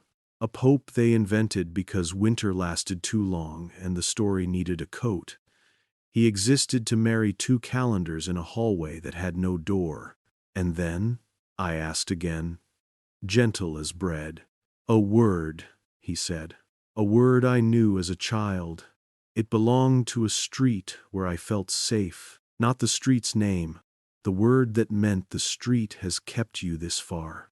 His mouth tried the syllables without success. "It is gone. In its place a caution sign, I do not know how to obey. The rites contain prayers for the return of the living. They do not contain prayers for the return of a word." I felt the error rise in my chest like an untimely bell. I had spent years battering at doors that required hospitality and years apologizing to furniture for their bruises. Editing, however, is not a door. It is the habit of the house. You cannot shout at it. You must teach it boredom in the places it expects fervor and fervor in the rooms that have grown smug. "May I touch your hand?" I asked. He nodded. The permission steadied the room's curiosity. I pressed 2 fingers to his wrist, where the pulse keeps its most inconvenient secrets. The beat was irregular, not from fear, but from the room's attempt to tutor it. "The rings," I said. "They have tried to give you a time signature. They are kind," he said, and we both heard the oxymoron ring like polished irony. "They do not want me to suffer the problem of uncooperative memory." "Suffering is not always the problem," I said. "Sometimes it is the only tool that will not sell us to efficiency." He laughed once, the laugh of a man who has lied to himself kindly and plans to stop. The mirror script glinted. The contract waited, patient as a well-meaning relative with a casserole. "Show me the page that cut you," I said. "There is always a page, a moment when the room stops flattering and decides to draw blood." He reached under the chair, why are the worst things always under chairs, and brought out a slim book with a buckle that contradicted its modesty. Errata Gloriae, The Glory of Errors. I had seen one copy in the librarium. This one was more cheerful, as if freshly convinced of its necessity. He opened to a page marked by a ribbon whose color had tried to be purple and settled for bruise. The entry was short. On the removal of Saint X from the martyrology, in regions where her miracles encourage promiscuous charity, the reasons were numbered tidy. 1. Markets destabilized by unscheduled almsgiving. 2. Boys learn softness without hierarchy. Girls learn names for hunger that churches prefer to keep ineffable. A small note in the gutter. Reassign feast to Saint Y. His miracles encourage thrift. The ink on that note was particularly black. It had not faded, even where the finger smudges had tried to persuade it toward humility. I read it, he said, and something in my chest loosened like a tooth. When I tried to bless myself, my hand could not find my face. He looked at me with gratitude and malice, the two proper fuels of confession. And then the book, the astral one, offered me a kindness. What kindness? It asked me whether I preferred to be legible. Legibility is the church's favorite vice. It looks like virtue and gives homilies about clarity. It keeps ledgers clean and children quiet. It teaches bells to sit on their hands in the presence of lullabies, I remember thinking, with a cruelty that embarrasses me now, that the scholar had been too sentimental to survive the librarium. And then I remembered the lullaby the room had refused to surrender, and my cruelty lay down. What did you answer? I asked. I did not, he said. I told it a story. What story? The one about the baker who refused to bake a smaller loaf when the hour demanded it, he said. He added flour from his own ration and told the bell to be hungry. They excommunicated him from employment. The neighborhood excommunicated itself from forgetting him. The room made a small, approving noise in the joists above. It is a sound older than our liturgies, architecture confessing that it still loves men who mistime grace for the sake of bread. The prefect sat on the edge of the desk, the way a brother sits on a bed when his sibling has told the family secret. Shall we try the rite differently? He said. Yes, I said, before he could propose something reasonable. We did not begin with the prayers that call names into corners. We began with memory, which refuses corners. I took the mirror the catalogers use and held it to the contract, not to read the lines more easily, but to force the paper to look at itself. The script shuddered. The sigils at the ends of the lines looked briefly ashamed. The lamp steadied.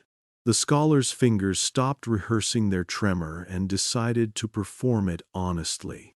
Say her name, I said. The saint with milk and onions. I cannot, he said. They moved it 6 times and then spoiled it. Describe her miracles. She kept boys from hating the knife, he said. She let girls read recipes aloud in the market without being corrected by men who had never cooked.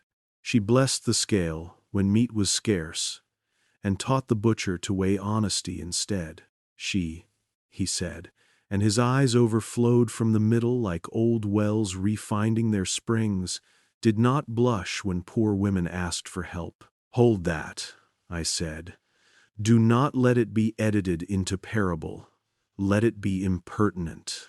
He held it like a stubborn child at a formal dinner. The room leaned in, offended and charmed. The contract tried to impose a paragraph break and failed. I took the broken rosary and looped it across the mirror, so that prayer and reflection negotiated their borders like good neighbors who do not ask each other to move fences overnight. Now, I said, ask the room a question, and a tu stuen, or there leven tuis. To the room? He blinked. To the habit, I said. To the maintenance, to the agreeable voice that tells you your hunger is impolite. He breathed, "Ah," the old democracy, and said politely, "Why does uniformity call itself mercy?" The rings above, in their separate empire, adjusted delicately, as if the word uniformity had offended their pitch. The lamp performed no theatrics. It listened. The answer came not as a voice, but as a choice offered to our hands. Sign, and the letters will turn around. Remember, and they will remain mirrored, forcing you to carry a reflection through streets that prefer silhouettes. The scholar looked at me. He had worn politeness to the edge of martyrdom. He wanted permission to stop. "Do not sign," I said, and I have wanted to retract and reaffirm those 3 words every day since. He nodded without show. He took the contract and, with a tenderness I envy, folded it along the seam where the sigils anchor themselves. He did not tear. He did not write. He folded until the line of the signatures lay inside the fold, hidden from the room's appetite. He set the paper under the linen cloth, not to hide it, but to remind it of the sacrament it counterfeited. The lamp approved, the desk did not. The exorcist's error is to believe that the enemy is a person. Sometimes it is a protocol. To proceed as if a person were present leads you to interrogate where you should interrupt, to curse where you should refuse, to bind where you should unlearn. I made that error for a respectful minute. I began the binding prayer. The scholar's eyes went bright and thin. The room prepared to be flattered by a ritual. I stopped. I shut the book. I said a profane, useful word under my breath. The prefect pretended not to hear it. The room heard everything. "What now?" the scholar asked, like a diver asking the ocean if it will be kind. "Now we return what was removed," I said. "Not to the canon, to your breath." The method was crude. All good medicine is. We took 3 words that the room had rendered suspect: mercy, memory, hunger, and tasted each aloud until it lost its kept accent. Mercy without uniformity, memory without curation, hunger without shame. We said them like a catechism until their corners softened and their faces became human again. Then we said the missing word together, not its syllables, which had been disturbed, its work. Street kept you. The scholar's pulse steadied into an honest irregularity. The lamp dimmed like a proud man learning to apologize. The contract on the table tried to throw its shadow onto the mirror and succeeded only in outlining its own petty geometry. "Father," the scholar said, after a time that did not ask a bell for permission, "they will not like this. They will survive it," I said. "They survive empires. They can survive a man remembering a saint who knew onions." My speech. He touched his throat, surprised at its resonance. "It is returning to me by streets I do not recognize." "Good," I said. "When a city mislabels itself, every return must invent a route." We sat until the chair forgot it was furniture and volunteered for witness duty. The prefect did not congratulate us. He is gentle and has no taste for applause. He took the contract from under the linen, folded it again, the old trick of hiding the signature line as if it were obscene, and slid it into a drawer that had learned to guard things from rooms as much as from men. "You are not cured," he said to the scholar, tender as water. "You are merely uncooperative. Keep your disobedience modest and your kindness immodest." The scholar laughed properly then, from the diaphragm, the laugh that teaches lungs the old alphabet. "And if they summon me?" he asked. "They will," the prefect said, and you will bring your hunger as your only credential." He stood. His knees made the honest crack we call age, because we are too embarrassed to call it experience. He offered me the iron mirror. "You will want this," he said. "Why?" I asked. "Because the trial requires you to look at yourself without the consolations of forward text." He turned to the scholar. "Walk with me. We will reintroduce you to corridors that do not know your names." We left Carol 9 as one leaves a room that has done you a difficult kindness. The corridor gave back our footsteps like change. The librarium exhaled as we passed, not pleased, not annoyed, merely acknowledging that a book had refused to be used and a man had refused to be legible. The stairs remembered our weight. The door negotiated with the round room and lost. We rose. "On the way up," the prefect said quietly, "you did not perform the rite." "I did not," I said. "You performed a refusal." "I did," I said. "Good," he said. "You will need the muscle." Above, the city had decided on a weather. Shadows reported for duty. Bells rehearsed their gentleness in case children needed to be allowed to finish sentences. The scholar walked between us like a verdict learning to be a story. At the arch, a keeper waited with the pencil that clears throats. He took the scholar's name, not one of the braided ones, but the one the book had written lightly in the margin, and copied it, backward, on a slip. He then folded forward. The gesture baffled the air. "For the trial," he said to me. "A reminder that you are not the only man who must decide whether to accept clarity when it is offered in exchange for quiet." "What is the charge?" I asked. "Curiosity," he said. "Trespass, memory." "They prefer the old trio," I said. "Pride, lust, envy.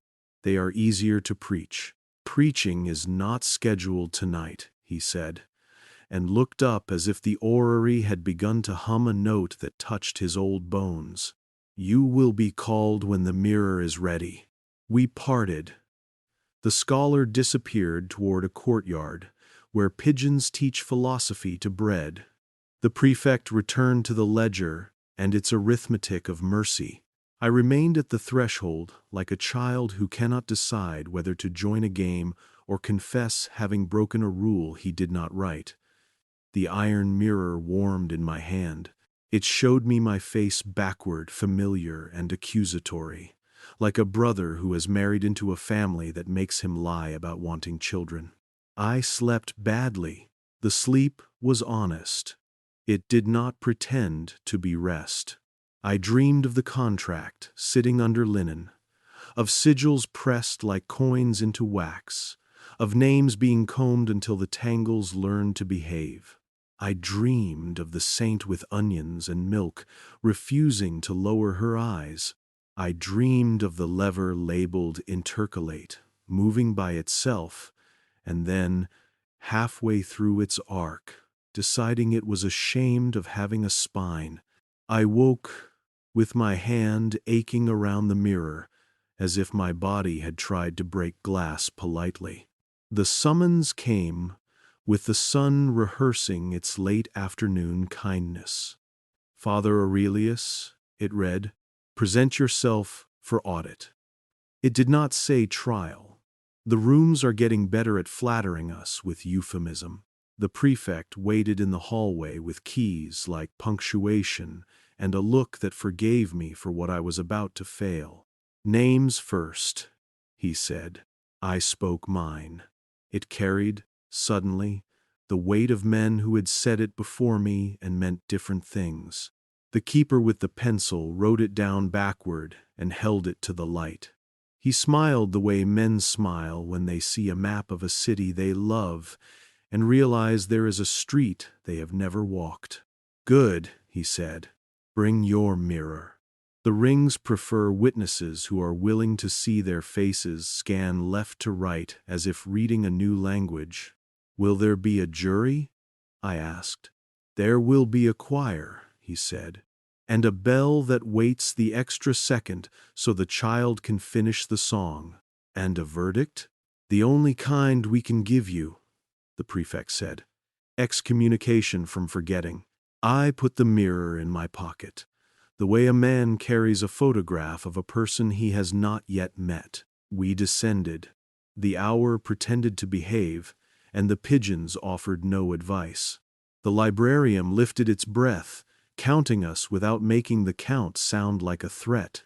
The rings waited with their bell grammar and their politics of permission. The lever hummed its conditional surrender. The crack along thrones gleamed like a grin that cannot be carved into a saint. Before the door swallowed us entirely, I turned back. Carol 9 was not visible. Rooms rarely are when you need to thank them, I said. The saints work under my breath street kept you, and the corridor remembered my first name for me, in case the mirror tried to edit it out of the record. I was an exorcist. I had learned to command. The trial would ask me to remember. Between command and remembrance, there is a thin country where men mistake editing for evil, and evil for editing. I stepped into that country carrying an iron mirror and a refusal, which is the closest thing to a passport I have ever possessed. They took away the sky in increments. First, the courtyards vanished, then the little courtesies of shadow that a late afternoon drapes across thresholds. Lamps replaced sunlight with their small, loyal lies. The steps narrowed, the walls leaned in, and the city withdrew like water slipping backward from a shore that had not agreed to the tide. When we reached the landing with the painted numeral V, the prefect slowed. When we passed the smeared 7 that someone's thumb had decided did not deserve clarity, he stopped speaking altogether. The 9th mark IX was not painted at all. It was bitten into the stone, as if a mouth had insisted. "Catacomb IX," he said finally, and the words did not echo. Echo is a game you play with rooms that have nothing better to do. This corridor kept busy. The door stood with the discourtesy of a veteran. No flourish, no pretense at hospitality. Its bars had been added later, a modern apology for older confidence. We went through with the competence of men whose bodies have learned the shapes of keys. Cold greeted us, not as weather, but as policy. The air down here did not believe in fever. The first chamber surprised me by its breadth. I had grown used to round rooms that made a theater of their secrecy, to domes that taught voices to behave. This space was long, like a nave humbled by underground work, with pillars that had remembered to be beautiful despite their assignment. Frescoes ran along both walls at shoulder height, their colors surviving in that stubborn way. Saints survive in a neighborhood that continues to forget them, a red too honest to be fashionable, a blue that had learned patience from cobalt, a gold that refused to shine unless asked politely. The cycles did not show calvaries or coronations. They showed a campaign, not a crusade of soldiers, no horses, no fluttering banners, no armored men vibrating with righteous appetite. The figures wore mail under their habits and carried quills in scabbards. Each panel depicted them, advancing not across deserts, but across corridors of books and bell rooms. Their helmets were ink dark. Their shields were leather pads for pressing seals. Above their heads ran a ribbon of small script, dates, map coordinates, feast names, eclipse accounts, the little grammar of an obedient world. A title painted with the pride of parish notices, threaded through the cycle. Expeditio Tacita, the Silent Crusade. What did they fight? I asked, and the answer clicked into place alongside the question like two molar teeth that had waited for each other too long. Anomalies, the prefect said. Cities that refused their assigned oceans. Calendars that grew extra weeks in the gutters. Classrooms with windows that faced the wrong century. He led me to a mosaic on the floor. Intricate, broken, repaired with a patience that bordered on malice. Letters lay shattered across a field of black and white tesserae. Nothing spelled itself cleanly. Consonants gathered like men in armor. Vowels appeared as small, luminous fish attempting the impossible. I recognized a fragment of my own alphabet, and then lost it. In the center, a scale 2 pans hanging from a crossbeam carved as a wing. Not virtue weighed there, but words. On the left pan, mercy. On the right, uniformity. The beam leaned toward the heavier word. The angel carved into the fulcrum faced away, as if embarrassed by the tilt. They taught the stone to keep score, the prefect said, kneeling to brush dust from a crimson sigma that had outlived 3 empires. When mercy grew heavy with inconsistency, they pushed uniformity onto the balance. When uniformity began to starve the neighborhoods, they smuggled mercy back in as a hymn. He stood. His knees confessed and were forgiven. The second chamber narrowed again into doctrine. Niches lined the walls like mouths that had decided to keep the last word. Each held a reliquary. Names had been engraved below in a hand tidy enough to hide its appetite. Maddalena, Tommaso, Lucia, Benignus, Apollonia. I assumed bones. I should have known better. In Maddalena, gears. Not many, not grand. A pocketwork of brass wheels with teeth so fine they looked like arguments filed to points. They turned with a patient intimacy, running no clock I could change, making no sound I could permit. The plaque below, written in that polite script of institutional certainty, called her Sancta Correctio, Saint of Correction. A saint repurposed for maintenance. In Tommaso, not gears but a mirror. Iron-backed, its surface veined like marble. It refused my face. When I tilted it, the only images it allowed were of other mirrors, as if it had chosen a vocation and would not be tempted by vulgar portraiture. The plaque named him Sanctus Dubium, Saint of Doubt, and hedged the title with a footnote, Propter Utilitatem, non-propter cultum for usefulness, not for devotion. Repurposing saints, I said, surprised at the steadiness of my voice. They repurposed everything that survived, the prefect murmured. Names, feasts, children's songs. Memory is a thrift store run by men with expensive taste. The third chamber opened like a bruise. The frescoes had been aggressively touched up by hands that loved certainty more than paint. Angels with glass wings hovered above a march of gray-robed figures whose belts were braided from book chains. Their chant rose from the wall in inscribed notes that did not trust melody to behave itself. The inscription beneath did not name the order. It called them merely Custodes Tertii Decimi, keepers of the 13th. The 13th what? I asked, though the answer nudged me from behind like a familiar dog. The prefect pointed to the arch, where a discreet mark, nothing like a sign, more like a hesitation had been carved, a circle interrupted by a small serpent that could not decide whether to bite its tail. I had seen that mark on the disc, the keepers sometimes inserted and sometimes politely uninvited. A chapel, he said, for those who behave as if the extra sign were not a scandal but a courtesy to the sky. We entered. The room smelled like an astronomy lesson taught by widowers. Dust, linen, anise, grief turned domestic.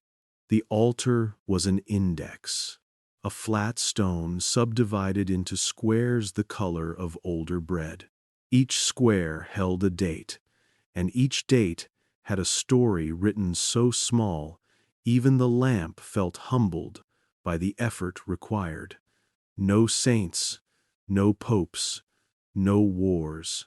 The stories belonged to bakers who chose charity over weights, to midwives who refused to schedule birth by liturgical convenience, to teachers who turned windows toward the illicit century so their students could see a comet arrive on time for their questions. The keepers of the 13th had inscribed the acts that had failed to become feasts. Their chant, preserved in notation that borrowed its grammar from rainfall, ran along the cornice. When bread is light, divided by let hours be heavy. When bells are late, divided by let children finish songs. When calendars bruise, divided by let markets heal. I thought you said they were an order you would not name, I said. I did not name them, the prefect said. They refused to keep the name we gave them and asked to be remembered by their small necessities. On a side table lay belts braided from book chains. The leather was old and had learned generosity from wear. Each chain link had been filed to a delicate oval, as if to teach restraint. I lifted one. The weight was honest, and set it down with the ceremony. A man reserves for tools that have outlived the hands that first taught them manners.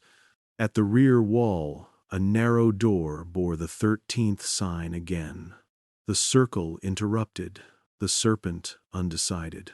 Its latch was unashamedly modern, an aluminum contrivance that made me forgive contemporary ugliness for its sometimes useful refusal to flatter. The prefect did not reach for it. He touched the stone beside it instead, as if greeting a cousin whose politics he refused but whose bread he eats. Behind this, he said, the maps. The star maps? I asked. Maps that chart memory instead of land, he said. Rooms people were told not to enter. Questions people were told not to remember asking. The routes children took toward answers when bells tried to instruct them otherwise. He took his hand away. Not today. Why not? Because maps make cowards of even honest men, he said. And tonight you will need a different courage. We returned to the long nave. The cycle of frescoes unfolded another act in its quiet theater of bureaucracy. Scribes in mail laid thin gold leaf over dates that had embarrassed kings. Quill daggers crossed above a desk where a calendar had been stitched back to hide the wound of a plague that had arrived on a feast day. In one panel, a child held a candle up to a fresco painter's ladder the way a page holds a stirrup. The painter had painted an angel's eye slightly askance, as if the heavenly messenger refused to look directly at the enforcement it served. We paused at a low arch, where the stone had been rubbed by shoulders and prayers. The inscription above, chiseled and later polished by the impatience of generations, read, In silentio fidem corrigimus. In silence we correct faith. A second line had been scratched in beneath by a smaller chisel wielded by a hand that had grown cunning from wage work. Et in memoria fidem salvamus. And in memory we save it. You see the quarrel, the prefect said. Correction as preservation, memory as rebellion, each claims the higher mercy. Which is right? I asked, because the chamber deserved the courtesy of a direct, stupid question. The question is wrong, he said, picking dust from the inscription. When mercy petrifies into method, memory must offend. When memory dissolves into indulgence, method must embarrass it. The quarrel is the instrument. The moment one wins forever is the day this corridor loses its job. Is servit in Dang's rhyme. We moved through a series of small rooms that presented themselves like footnotes, pretending to be chapters. In one, benches with shallow drawers held parchment slips with 3 columns. Name removed, feast reassigned, reason. The reasons were tidy. To stabilize markets, to encourage thrift, to reduce hymn complexity, to avoid comet panic. I recognized the black, cheerful ink of Errata Gloriae, the same hand that had taught the scholar to bleed politely. You cannot exorcise a ledger, I said aloud, to hear what the truth sounded like when unashamed. You can refuse to sign it, the prefect said. A different sacrament. Andener, one sintu. Not. In another room, a set of woodcuts leaned against a wall, unframed, their edges nicked by work. They showed bells behaving as characters. A bell with a mouth, stifling a lullaby with its bronze hand. A bell removing its clapper to listen. A bell wearing a baker's cap and kneading the hour into a loaf that would feed a street.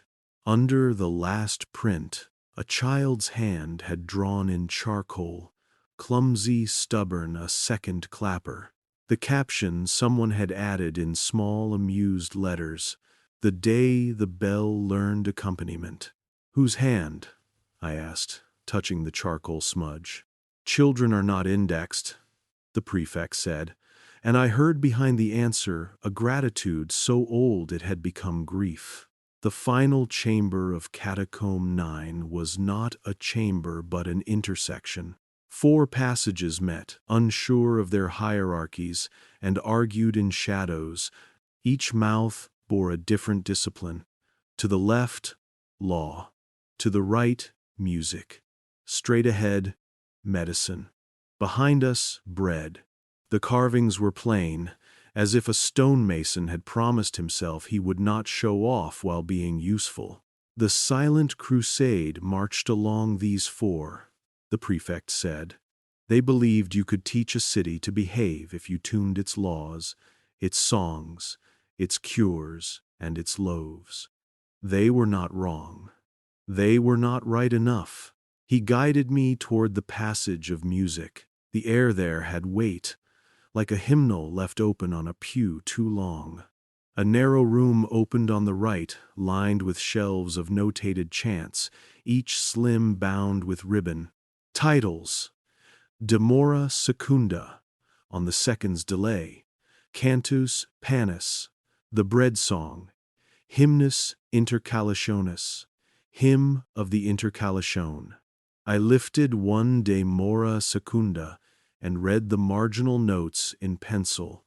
Allow child to finish note. Teach bell patience. A later hand had objected in ink. Children's desire is endless. The pencil had replied, so is our mercy. The ink had added, smaller, ink is expensive. The pencil, triumphant, so is hunger. We put the volume back, having solved nothing and everything that could be solved in a room that believed in answers made of counterpoint.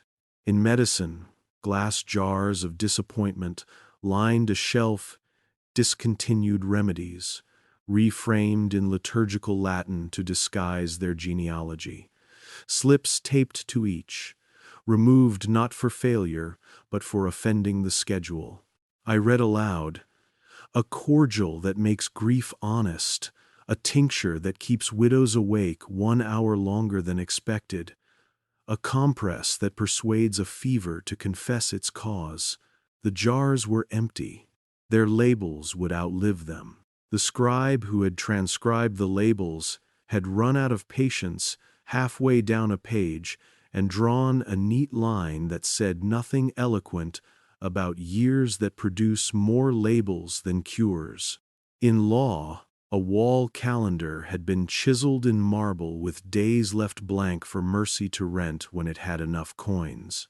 Space reserved for interruption, a keeper had written in chalk, and then someone else. Practical as weather. Please return interruption by vespers. Laughter lives deep in stone, if you ask politely. I heard it. We stood finally beneath another inscription whose courtesy had not dulled its audacity. Memoria contra methodum. Memory against method. No victor, no date. The line existed like a scar. A surgeon refuses to smooth because it keeps the patient honest about where he has been. Why bring me here before the trial? I asked. So you cannot pretend you were not warned, the prefect said. So you can borrow courage from dead men who made small, decent mistakes. So that when the mirror tells you the edits you have benefited from, you will have a place to stand that is not self-loathing or self-justification. This corridor is neither. It is work. He led me to a small side chapel just before the exit. The air changed there, acquired a warmth that did not apologize for itself. On the altar, no relics, no iron mirrors, no ledgers, only a candle in a glass too thick to be fashionable. A note pinned to the cloth in an unscholarly hand read, "For the lullabies the bells remembered to wait for." We lit it. I do not know what prayer the prefect said. Mine was unfinished, as all good prayers are. The flame did not tremble when a draft presented its credentials. It stood, a small, stubborn column of refusal. "Take something," the prefect said, unexpected. He gestured to a tray near the door where small objects lay, as if a family had emptied its pockets before stepping into the water. A pencil worn to a noble nub, a button from an old cassock, a shard of glass from a broken oculus, a coin hammered thin as a wafer, and stamped with the 13th sign that refuses to commit to legibility. I took the coin. It warmed in my palm unromantically, like a loaf cooling on a windowsill where everyone knows who baked it. On one side, the serpent nearly met its tail.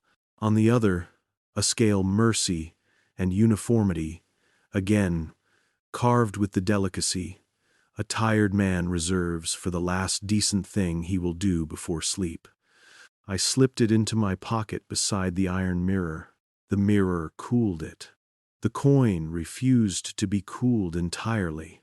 We climbed back toward rooms that understood rehearsal. The prefect walked ahead, his lamp counting steps with the confidence of men who buy their groceries at the same markets for decades. I looked back once. The IX bit into the stone looked the way a truth looks after it has stopped auditioning. Unhandsome, unkillable.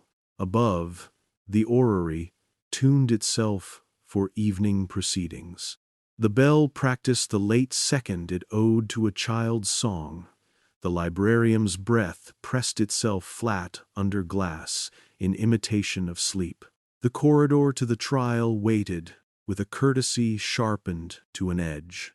The summons lay on my pillow like a folded wing. Aurelius, now. Names first, the prefect said. I spoke mine, and for the first time it dragged behind it not only the men who had taught me to pronounce it, but the rooms that had asked me to keep it. Catacomb IX walked beside me without footsteps. In my pocket the coin lay against the mirror, a refusal and a reflection, each insisting on the other's company. It is a companionship I recommend to anyone who expects to be told they must choose once and for all between mercy and method. Take both. Let them bruise each other into sense. At the threshold, the keeper with the pencil paused, listening to the orrery's grammar. "You smell of stone," he said, amused. "I have been to 9, I said. He nodded as if I had admitted to a vice that made me useful. "Good," he said. "The mirror will try to humiliate you into clarity. Remember that some clarity is merely the neat handwriting of fear. He lifted his pencil as if it were a small blade that had decided to learn healing. And remember, when the bell waits the extra second, no ledger can reverse it. The door to the trial chamber breathed. We entered. The rings watched with their discreet vanity. The bells pretended to have no opinions. The lever labeled intercalate slept like a weapon between wars. I felt the coin burn modestly against the iron mirror, as if warming a seat for a guest who might arrive late. Beyond the grid of star names, the great mirror waited, veined and indifferent, ready to return to me. Backward, the face that rooms have edited into usefulness. In Catacomb IX, angels with glass wings had watched scribes in mail light candles for lullabies. I carried one such flame into the chamber of my audit. It was not bright, it was not brave. It was merely unwilling to be taught the wrong hour. Thinking, they did not dress it as a court. There were no benches for spectators, no saints painted to supervise our decency, no clerk sharpening indignation into minutes. There was only the room that the rings had taught to breathe, the bells standing like patient jurors along the walls, and the mirror tall as the nave of an argument veined with the kind of honesty that lives in stone because men cannot stomach it. The grid beneath my feet was cut with star names that would not consent to being popular. I stood on one that my tongue refused to pronounce without apology. Names first, the prefect said, a mercy disguised as bureaucracy. I spoke mine. The keeper with the pencil wrote it backward on a slate and lifted the slate to the lamp. The letters looked like a face that knows how to survive winters. The prefect nodded, and the rings, with the restraint of old power, began to move. Not all at once. That would have been theater, and this room had been weaned from theater. Dominions took the first breath, then thrones, then powers, angels last, as if unwilling to claim the convenience of beginning. The bells waited their permissions like citizens who still believe in voting. The lever labeled intercalate did what moral implements do when decent men are near them. It appeared smaller and heavier at the same time. The mirror woke. That is the sentence I must use. It did not brighten. It did not polish itself. It did not reveal. It woke the way a body wakes, with a small admission that it has failed to die.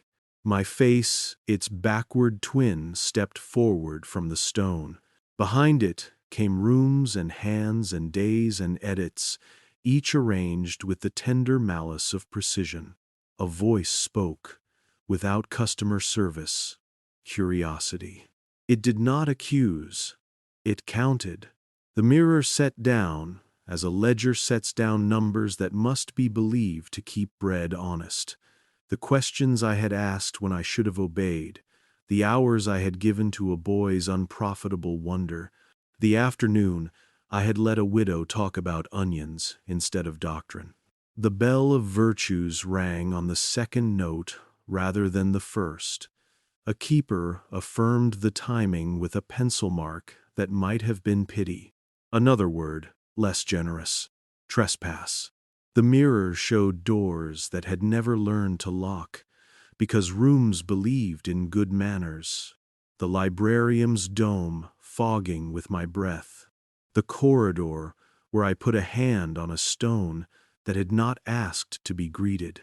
The night, I borrowed a key from a hook with the old arrogance men call vocation. Trespass is a neighborly sin. It wears clean shoes.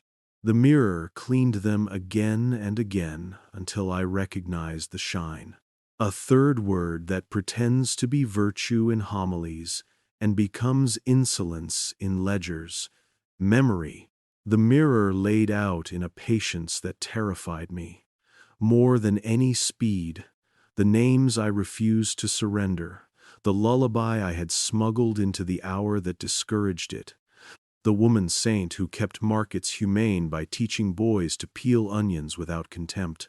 These were presented not as triumphs, but as evidence of an unlicensed appetite. "Do you contest the charges?" the keeper asked, as if offering me the courtesy of indignation. "I recognize their handwriting," I said. The rings adjusted. The floor gathered its small courage. The mirror's surface clouded, as if it had forgotten how to return faces, and then cleared, as if deciding to try again with better manners. Across the chamber, the crack along thrones, brightened by a hair, the lever hummed. I felt the coin in my pocket, serpent nearly closing its mouth, warm against the iron mirror I carried like a sinful photograph. They did not sit me. I remained standing because trial is a posture, not a furniture. The grid beneath my shoes asked my calves to confess. At shoulder height, on the pillar nearest my left hand, someone long dead had written with a nail, "Make no god of uniformity." Below it, later, a more careful hand had added, "Make no god of memory." 2 cheap commandments had been left to quarrel without priests. I tried not to take sides and failed. "Begin," said the prefect. It was not an order, it was a ceremony's first verb. I held up the iron mirror. The great mirror did not flinch from seeing itself. It enjoyed the impropriety. My backward face nested inside its veined surface like an embryo learning to read. The bells struck a pattern I had not heard in the Orrery's rehearsals. Not a psalm, not a march, not a lullaby. A clinic. The room would diagnose me. The mirror gave me the first film. A scriptorium, lamplight like cauterized honey, a supervisor's hand on my shoulder instructing a correction that would make a marriage between kingdoms look retroactively ordained. I watched my younger wrist tremble, watched the letter lengthen to accommodate a continent's vanity, watched the ink bead like contagion. The bell of powers struck too quickly, and a keeper corrected it. The hour was told to be patient with my embarrassment. "Whom did you serve?" the mirror asked, and the glass had found a way to make verbs taste like metal. "The piece of bread and bells," I said, ashamed. The film rethreaded. A girl in the market reading a recipe aloud without being corrected, a butcher removing his cap because the saint who once visited his stall had taught him to weigh honesty first, a boy's fingers learning the knife without learning cruelty. The saint's name would not hold. The mirror kept trying. 3 letters right, then 2 wrong, then a blank that accused me of laziness. "Say her," the mirror insisted. "I cannot," I said, and felt the real sorrow of an exorcist who can command spirits but cannot conjure a woman's forgotten syllables. "Describe her work," the prefect said from his quiet corner. So I did. The mirror accepted work as witness. The bells allowed a second of lateness, my earned delay, so that the description could finish its last humble note. My face in the stone looked older and a little less legible. The room approved. It approves men when they look like rooms. The second reel. The librarium. The calendar stitched to hide a wound. The ledger that recorded miracles as transactions, relics in, confessions out, visions in, scholarship out. My hand tracing the line that turned a civil war into a polite week of festival and a comet into a hymn suppressed for the market's sake. "Who taught you to call this mercy?" the mirror asked. "The men who love bread," I said. "And I added, because cowardice thrives on plural. Do you love bread?" It was not a trap, It was a grocery list. "I do," I said, "but I will not let the loaf teach the hour again." The crack along thrones widened by something smaller than consolation. A keeper shaded a note. The lever did not move. It breathed, a new sequence. The scholar in Carol 9, speaking in a language that could not be catalogued, his nails ringing their small red bells against the edge of the desk. The mirror laid the contract on a clean iron table and asked me to read the clauses aloud. I did, stumbling only on the line that asked, "To return books that breathe before they sleep." My voice faltered, because I remembered the dome fogging with breath that might have been mine. The mirror permitted the tremor, then asked the question tendered with professional cruelty. "Why did you refuse to sign?" "Because uniformity is a miser," I said, "and misers steal lullabies." The bells, which prefer plain speech, liked it. A tone along the far wall rang late for me again. I saw the keeper's pencil pause above the ledger like a bird deciding whether the statue beneath it had earned a small insult. He wrote in the margin, "Late toll granted. Child finishing song." The room indulged mercy with the air of a father, pretending not to notice that he is proud. The mirror shifted from films to inventory. It itemized my complicities, the sermons I had delivered that arranged questions into compliance, the visits to rooms whose breath I used as incense, the years my obedience wore its hair short and its arguments shorter. It itemized my refusals. The contract folded under linen, the saint I would not lose even when her name broke into useful dust. The boys' laugh I allowed to interrupt a bell. The worst part of any trial is the moment you have nothing left to confess, and still the room waits. This room waited like a mother who knows a child has hidden the worst in his shoe. It made no threats. It asked me to sit. I did not. It put the iron taste of time on my tongue. The orrery above no, around settled into a hum that remembered me from birth. Then came the test that earns the word astral. The rings sought alignment not with stars, but with me. One by one, they drew their notches toward the grid beneath my shoes, asking whether I could be instructive without becoming a tyrant, obedient without becoming a machine, curious without becoming a vandal, faithful without becoming a clerk. Each ring sang its question, not in text, but in pressure. Seraphim pressed the chest toward zeal. Cherubim pulled the mind toward an old patience. Thrones demanded dignity I did not believe I could afford. Dominions asked for that trick of giving orders that do not humiliate. Virtues begged for stamina. Powers tested my impulse to correct. Principalities tutored my small politics. Archangels wanted leadership that knows how to get out of the way, and angels requested the one thing I had withheld from too many enemies: attention without appetite. Breathe, the prefect said, as if that were not what I had been doing badly for decades. I attempted to keep my breath mine. Machines will borrow it if you let them. The iron mirror in my palm cooled the coin and warmed my fingers in a way that suggested compromise. The 13th thing that sign which refuses to settle for legibility hovered behind the rings like a citizen without papers, present enough to make rules polite. "Place it," the keeper said softly. "Where?" My voice had learned its humility, and now overperformed it. "In mind," he said, tapping his own temple with the pencil that had grown wise by writing errands for mercy. "We will not place the disc. We will remember that the disc exists."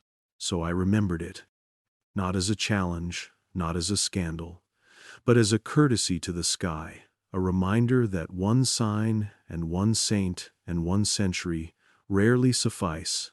The room accepted my remembrance with the grudging grace a registry clerk offers a complicated surname. The bells adjusted their posture.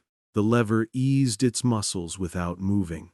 The mirror asked the catechism it reserves for men who approach truth by sentimental roots. Whom do you serve when you serve the light? The answer formed without my assistance. The light that fears no question. I said the old line I had rehearsed in silence. It sounded different in the stone, less gallant, more tired. Tired is honest. The mirror, that pitiless teacher, refused applause. It showed me instead the very simple ledger of a town square at dusk. A baker refusing to weigh less because the bell said to close.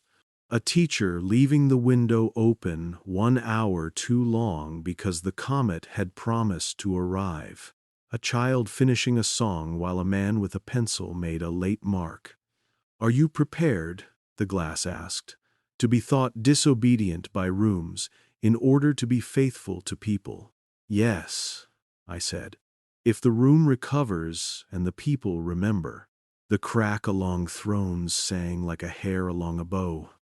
The orrery stuttered just once, and then recovered its dignity the way old power always does.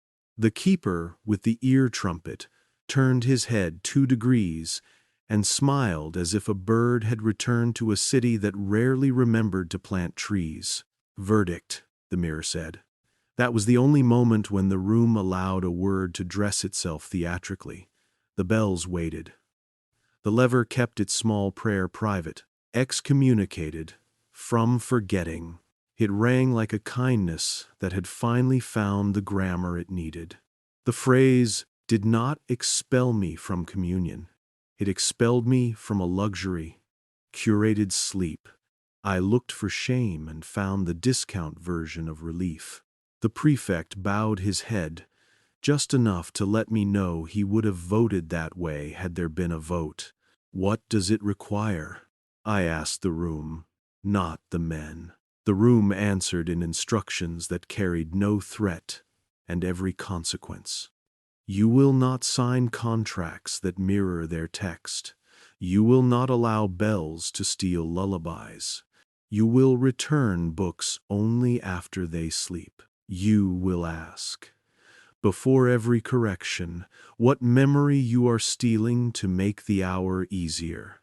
You will miss time grace by the necessary second, and write it down so ledgers learn humility. You will remember the 13th thing even when polite rooms ask you to be grateful for 12. You will teach children to peel onions without contempt." I nodded like a priest asked to bless a dog he suspects is holier than his bishop. The mirror gave me one more indignity. It showed my edits, the times I had smoothed graves into benches for the sake of a tidy homily. The moment I had told a mother her grief was an hour-long question the bell could answer.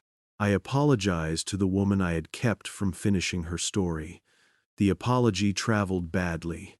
The mirror, which knows about bad travel, returned it to me unimproved but intact. Across the chamber the keeper set down his pencil. "It is done," he said, and the words sounded both ancient and unearned. The rings slowed. The bells lined up their small pride. The lever exhaled like a soldier granted leave to be furniture. The crack along thrones looked content in the way an honest scar does when the weather agrees with it. The prefect came to my shoulder the way brothers do when they have been promoted to that duty by work. He did not congratulate me. He did not absolve me. He gave me a small square of bread and a cup of water. The bread tasted of heat that had not apologized for smoke. The water had the same courage as an unframed window. "Sleep," he said. And then, because sleep is not my discipline anymore, rest if you can. I held the iron mirror. I held the coin. I held the verdict in my mouth, the way a man holds a new tooth that still does not believe it belongs. The keeper with the pencil leaned close and spoke without calling it a benediction. "When the bell waits," he said, "no ledger can reverse it." I wished, briefly and with surprise, for the laughter of the children whose songs I had saved seconds for. In its place I received the ambient forgiveness of a city that does not know its hours have been taught. The mirror dimmed.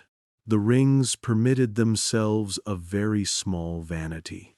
The chamber let me go, as a mother lets a son go when she knows he is not returning to the same house.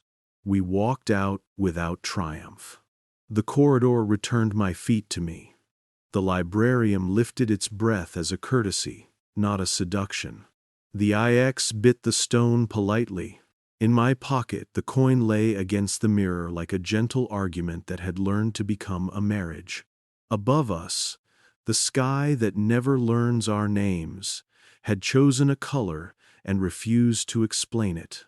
The bell waited late by a second that belongs to the poor and rang. I finished a fragment of the lullaby Catacomb IX had lit for children whose mothers could not afford uniformity. No one corrected me. I slept that night with my shoes on. It is a habit of men who have been sent outside the city of forgetting. In my sleep, if it was sleep, a hand placed the 13th disc, not into the orrery, but into my pocket.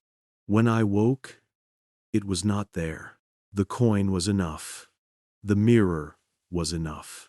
The verdict was enough to make me hunger in a way that would not starve a street. I rehearsed my single remaining luxury, to mistime grace in favor of human breath. At dawn, or what the room called dawn, which is close enough the summons for what comes after verdict, lay under my door like a folded wing, Father Aurelius. The candles await. The prefect's hand had drawn a small circle interrupted by a serpent that still hadn't decided. I smiled for the first time since the librarium asked me who I served. I answered the paper aloud so the rooms could hear and learn my accent. "I serve the light that fears no question," I said again. But this time I added the small, disobedient truth the trial had forced into my throat, and the second, the bell owes the child. They gave me no laurel for surviving the hour. The mirror dimmed without ceremony, as a lantern snuffs itself when a room decides sleep is more honest than spectacle. The keepers untied their aprons from the day's work. The lever labeled intercalate loosened its shoulders like a soldier trying to remember furniture. The crack along thrones winked. Yes, that is the only word, as if we had shared a joke that neither of us would ever retell without ruining it. "Return what you borrowed," the prefect said. "I borrowed nothing," I answered, and felt the iron mirror grow heavier in my pocket, as if offended by my attempt at modesty. He smiled with that archivist's mercy, which is half affection, half indictment. "You borrowed a second," he said, "from a bell." We walked the corridor that smells like paper learning to forgive hands. The librarium inhaled to count us, and exhaled to let us pass. Catacomb IX kept pace like the decency of the dead. Outside, Rome had chosen a dusk that any painter would call dishonest and any widow would call perfect. We did not turn toward the refectory.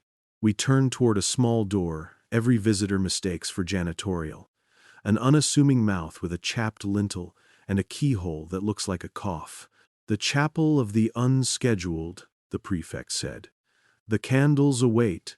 Inside, no fresco, no altar reliquary, no saints polished by centuries of fingertips. A bare table, a thick glass for a single flame, and a wall ribbed with the shadows of 100 candles that had been allowed to finish themselves. The room smelled like bees and old winter. On the wood lay a box of matches whose label had been scratched until the brand gave up and became Tool. Names first, he said, because habit is a rope we can choose to climb rather than hang from. I spoke mine. He did not repeat it. He lit the match and let the sulfur introduce itself to the air. That sharp, honest syllable cities forget to teach their children. Then he gestured for me to take the flame. It shook my fault. Not the matches, and steadied its grace, not mine. I touched it to the wick. The wick accepted the gift like a neighbor receiving bread over a fence. The flame rose into its small duty. For the lullaby, I said. For the second the bell owed the child. For the saint they tried to file into thrift. He nodded. For the street that kept you, he said. And the word that had been stolen from my childhood leaned, shy and certain, against the back of my mouth. I did not speak it. I let it breathe. We sat without sitting, two men resting on their shoes like workers who respect chairs too much to abuse them. The glass protected the candle with the kind of tenderness good glass learns by watching storms. Outside the door, the basilica rehearsed its evening throat. A shoemaker coughed the way honest leather demands. A cart rolled with the humor of wood that has outlived kings. I thought of bread as a geography, bells as a grammar, calendars as a leash that must be buckled around wolves, not lambs. What do I do now? I asked. Because victory is a word for children and verdicts are dietary advice. They insist on behavior. You return what you can, the prefect said. You refuse what you must. You teach the difference with your breath, not your homilies. And when they ask me to sign, I asked. In my mind, the mirrored contract lay again under linen, its sigils pretending to be necessary. You are excommunicated from forgetting, he said, with the courtesy of a father repeating a teacher's note. You may sign only when the signature adds a name back to the ledger that removed it, or adds an hour back to a lullaby that deserves to finish. That is rare, I said. So is bread that does not lie, he said, and gently blew an imaginary crumb from the table. We did not pray aloud. The candle did it for us. Its tongue is fluent in the language of small endurance. After a time, the prefect took from his sleeve the thin coin stamped with the serpent that never makes up its mind and set it beside the glass. It reflected in the curve, becoming 13 and not 13 at once. I thought you told me to keep it, I said. I did, he said. Keeping is not always carrying. Will the orrery miss it? The orrery prefers courtesy to compliance, he said. It is a very old machine with a taste for paradox. We left the candle to supervise itself. That is the trick with good fires. You trust them because you have trusted them before, and they have not done anything more dramatic than their job. In the corridor, the keepers were putting away pencils, with the reverence some men reserve for relics. The ear trumpet leaned like a flower after rain. The ledger of small permissions closed its eyelids. The mirror had been covered with a cloth that made it resemble a patient asleep behind a screen. At the arch, a young clerk waited with an envelope. He looked like every nephew the church has sent into the world to be wise before he has had time to be disobedient. He held the envelope as if it contained a recipe that might feed a city or poison a parish depending on who read it aloud. For you, he said. He did not look at my eyes. He looked at the iron mirror's outline in my pocket, the way boys look at a knife their uncles trust them with for the first time. Inside the envelope, not a contract, a map, not of streets, of questions. Lines drawn from market to classroom, from bell tower to bakery window, from the hush of Catacomb IX to the stubborn oculus above the librarium. In the margins, notes in two hands, the keeper's scrawl, and surprisingly, a hand I had come to recognize as the librarium's precise, impolite, more legible than law. Ask here why the hymn lost its second verse. Ask here why the archives breathe when no air moves. Ask here why the window faces the wrong century. Each line ended with a small square drawn lightly, as if the map were making room for a future shrine. "What am I to do with this?" I asked. "Walk it," the prefect said. "Not in a week, not as an errand, as citizenship. And if the hours refuse, you have a candle now," he said, and it did not sound metaphorical. We parted at the courtyard, where pigeons sublet philosophy from bread. The sky had discovered a blue I had not yet paid attention to this year. A woman carried onions in an apron that had been mended along the honest line. She argued with the grocer about weight, and the grocer confessed, in that fast-talking way market men use when they are caught by children. A boy tested a knife on an orange peel and did not cut himself. He bowed to the blade without hating it. The bells watched all this without comment, and then, late by a second that might as well have been a century, rang.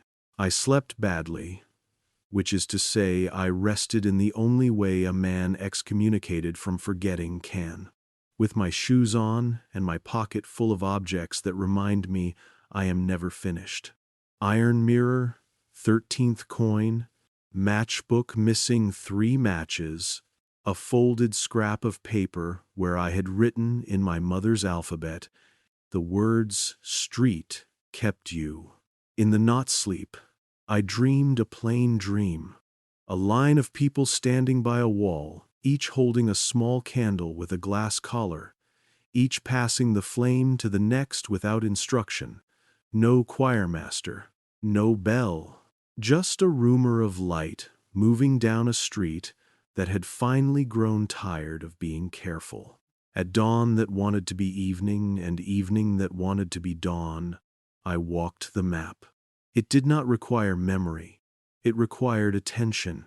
At the first corner, a poster announced, a feast had been moved to accommodate the arrival of a relic by boat delayed into ox cart. A keeper had already arranged the bells. I asked the question in the margin anyway. Why does the hour follow the cart when the bread follows hunger? A baker laughed out loud and gave a roll to a child who had not paid. At the second corner, a schoolmaster had closed a window against a draft. I asked politely if the comet would mind the glass. He hesitated and opened the window one hand's width. 30 children held their breath, as if the sky were a poem that might choose them. We waited. The bell waited. The comet did what comets do, reminded the hour it is not a god. By midday, I had asked 12 questions and offended no one I could not love. At vespers, I returned to the chapel of the unscheduled. The candle had finished itself the way brave men finish sentences others beg them to leave short. The glass was streaked with smoke like a forehead after long labor. In the saucer, a pool of wax had taken on the shape of a small country that has not yet been named. I touched it with my finger and felt that ancient bureaucratic thrill, an impression. I pressed it to the map beside the margin line that read, "Teach the bell patience." The wax cooled into a seal with no sigil, just the memory of warmth. The prefect arrived as men arrive when they pretend to be casual. He watched my seal set. "Will they let you keep it?" he asked. "They don't own wax," I said. "They own almost everything that cools," he said gently. "But wax remembers fire. It can be persuaded." We stood for a while with the shared luxury of men who have done one honest thing that day and are not greedy for a second.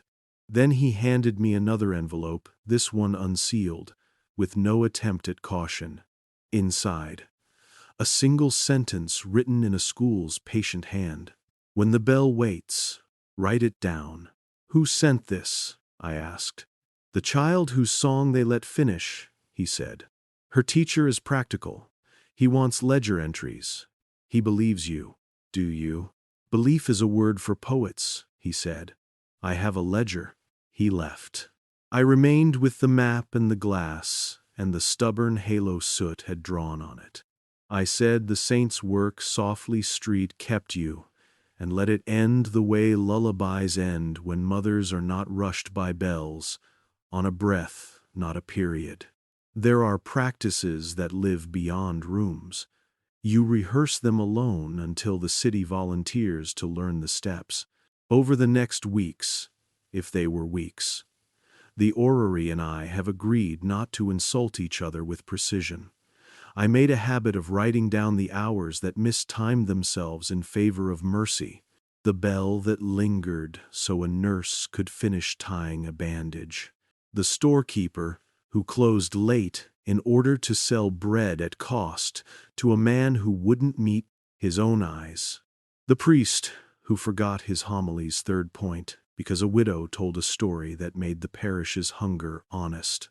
The ledger grew, not beautiful entries, useful. The keepers pretended they were not reading. The rings pretended they were not listening. The lever pretended it had forgotten my name. The crack along thrones stopped pretending anything. The scholar from Carol 9 began to speak in a grammar that did not require mirrors. He took a place in the market, arguing prices into truth without bruising the seller's pride. On his table lay an iron mirror with a crack that resembled a smile. Beside it, a basket of onions that, I swear, weighed honesty first. The children called him Father backwards, and then, mercifully, stopped when they saw he was simply a man who would not sign contracts that required a good night's sleep to remain legible. The keepers of the 13th sent word by a baker.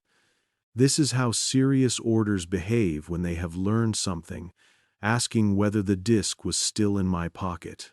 I told them the coin warmed the mirror and cooled my hand, and that seemed enough for most days. They approved in that embarrassing way monks approve. By leaving bread on your doorstep at dawn with a note that reads only for your second. The loaves were always exactly heavy. And the Orrery? It remains a governance. It is not a tyrant. It is not a saint. It is a rehearsal with very old instruments. Once, standing on the balcony, I saw the lever move a finger's width without a hand. The keeper with the pencil looked at me. I looked at the coin. He said nothing. I said, absurdly, "Thank you" to a machine. It did not accept the gratitude. Machines prefer acknowledgement to thanks. I do not preach, not in the way I used to. I sit. I listen. I correct when correction returns a name rather than removes it. I sign only when signing gives a child an extra note or a widow an extra hour. I am not interested in winning the quarrel between memory and method. I am interested in keeping them married, bruised and faithful, in a house where bread and bells have learned to stop lying to each other. Tonight, because you have asked to be kept awake by a story that would prefer to be a street, I will give you what the trial left me to give. It is not a relic. It is not even a key. It is a candle and a map of questions. Take them. Walk your own city by the routes that connect bakeries to classrooms, bell towers to market stalls, archives to windows. Ask why a hymn lost a verse. Ask why a calendar healed a wound by pretending it had never been cut. Ask why a saint who taught boys to peel onions without contempt had her feast quietly distributed to men who taught thrift without tenderness. Ask why a classroom needed a wall more than a child needed a comet. And when the bell waits, write it down. This is how memory returns. Not with grand indictments, but with lists. I was an exorcist. I remain one. The rite has changed. I do not throw out voices anymore. I invite home the ones that were removed, so that the hour could pride itself on tidiness. The devil, as I have found him, is not a person. He is a schedule that refuses to blush. He is a contract that reads perfectly forward. So here is my last confession and your first credential, if you wish to join the small, impolite order of those excommunicated from forgetting. Do not be bullied by clarity when it is only fear in neat handwriting. Do not be seduced by mystery when it is only laziness dressed as dusk. If a door breathes, say your name. If a book reads you, answer with work. If a saint refuses her index, feed her poor. And now the candle passes. Don't stop asking questions. The most dangerous thing to them is not anger, it's memory returning. If this kept you awake, let your curiosity keep you company tomorrow. Share this question with someone who still trusts the hour too much. Keep a small ledger of the seconds the bell gives back. Pass a candle to a friend, and when the room insists on uniformity, remember the 13th thing and the lullaby the bells learned to wait for.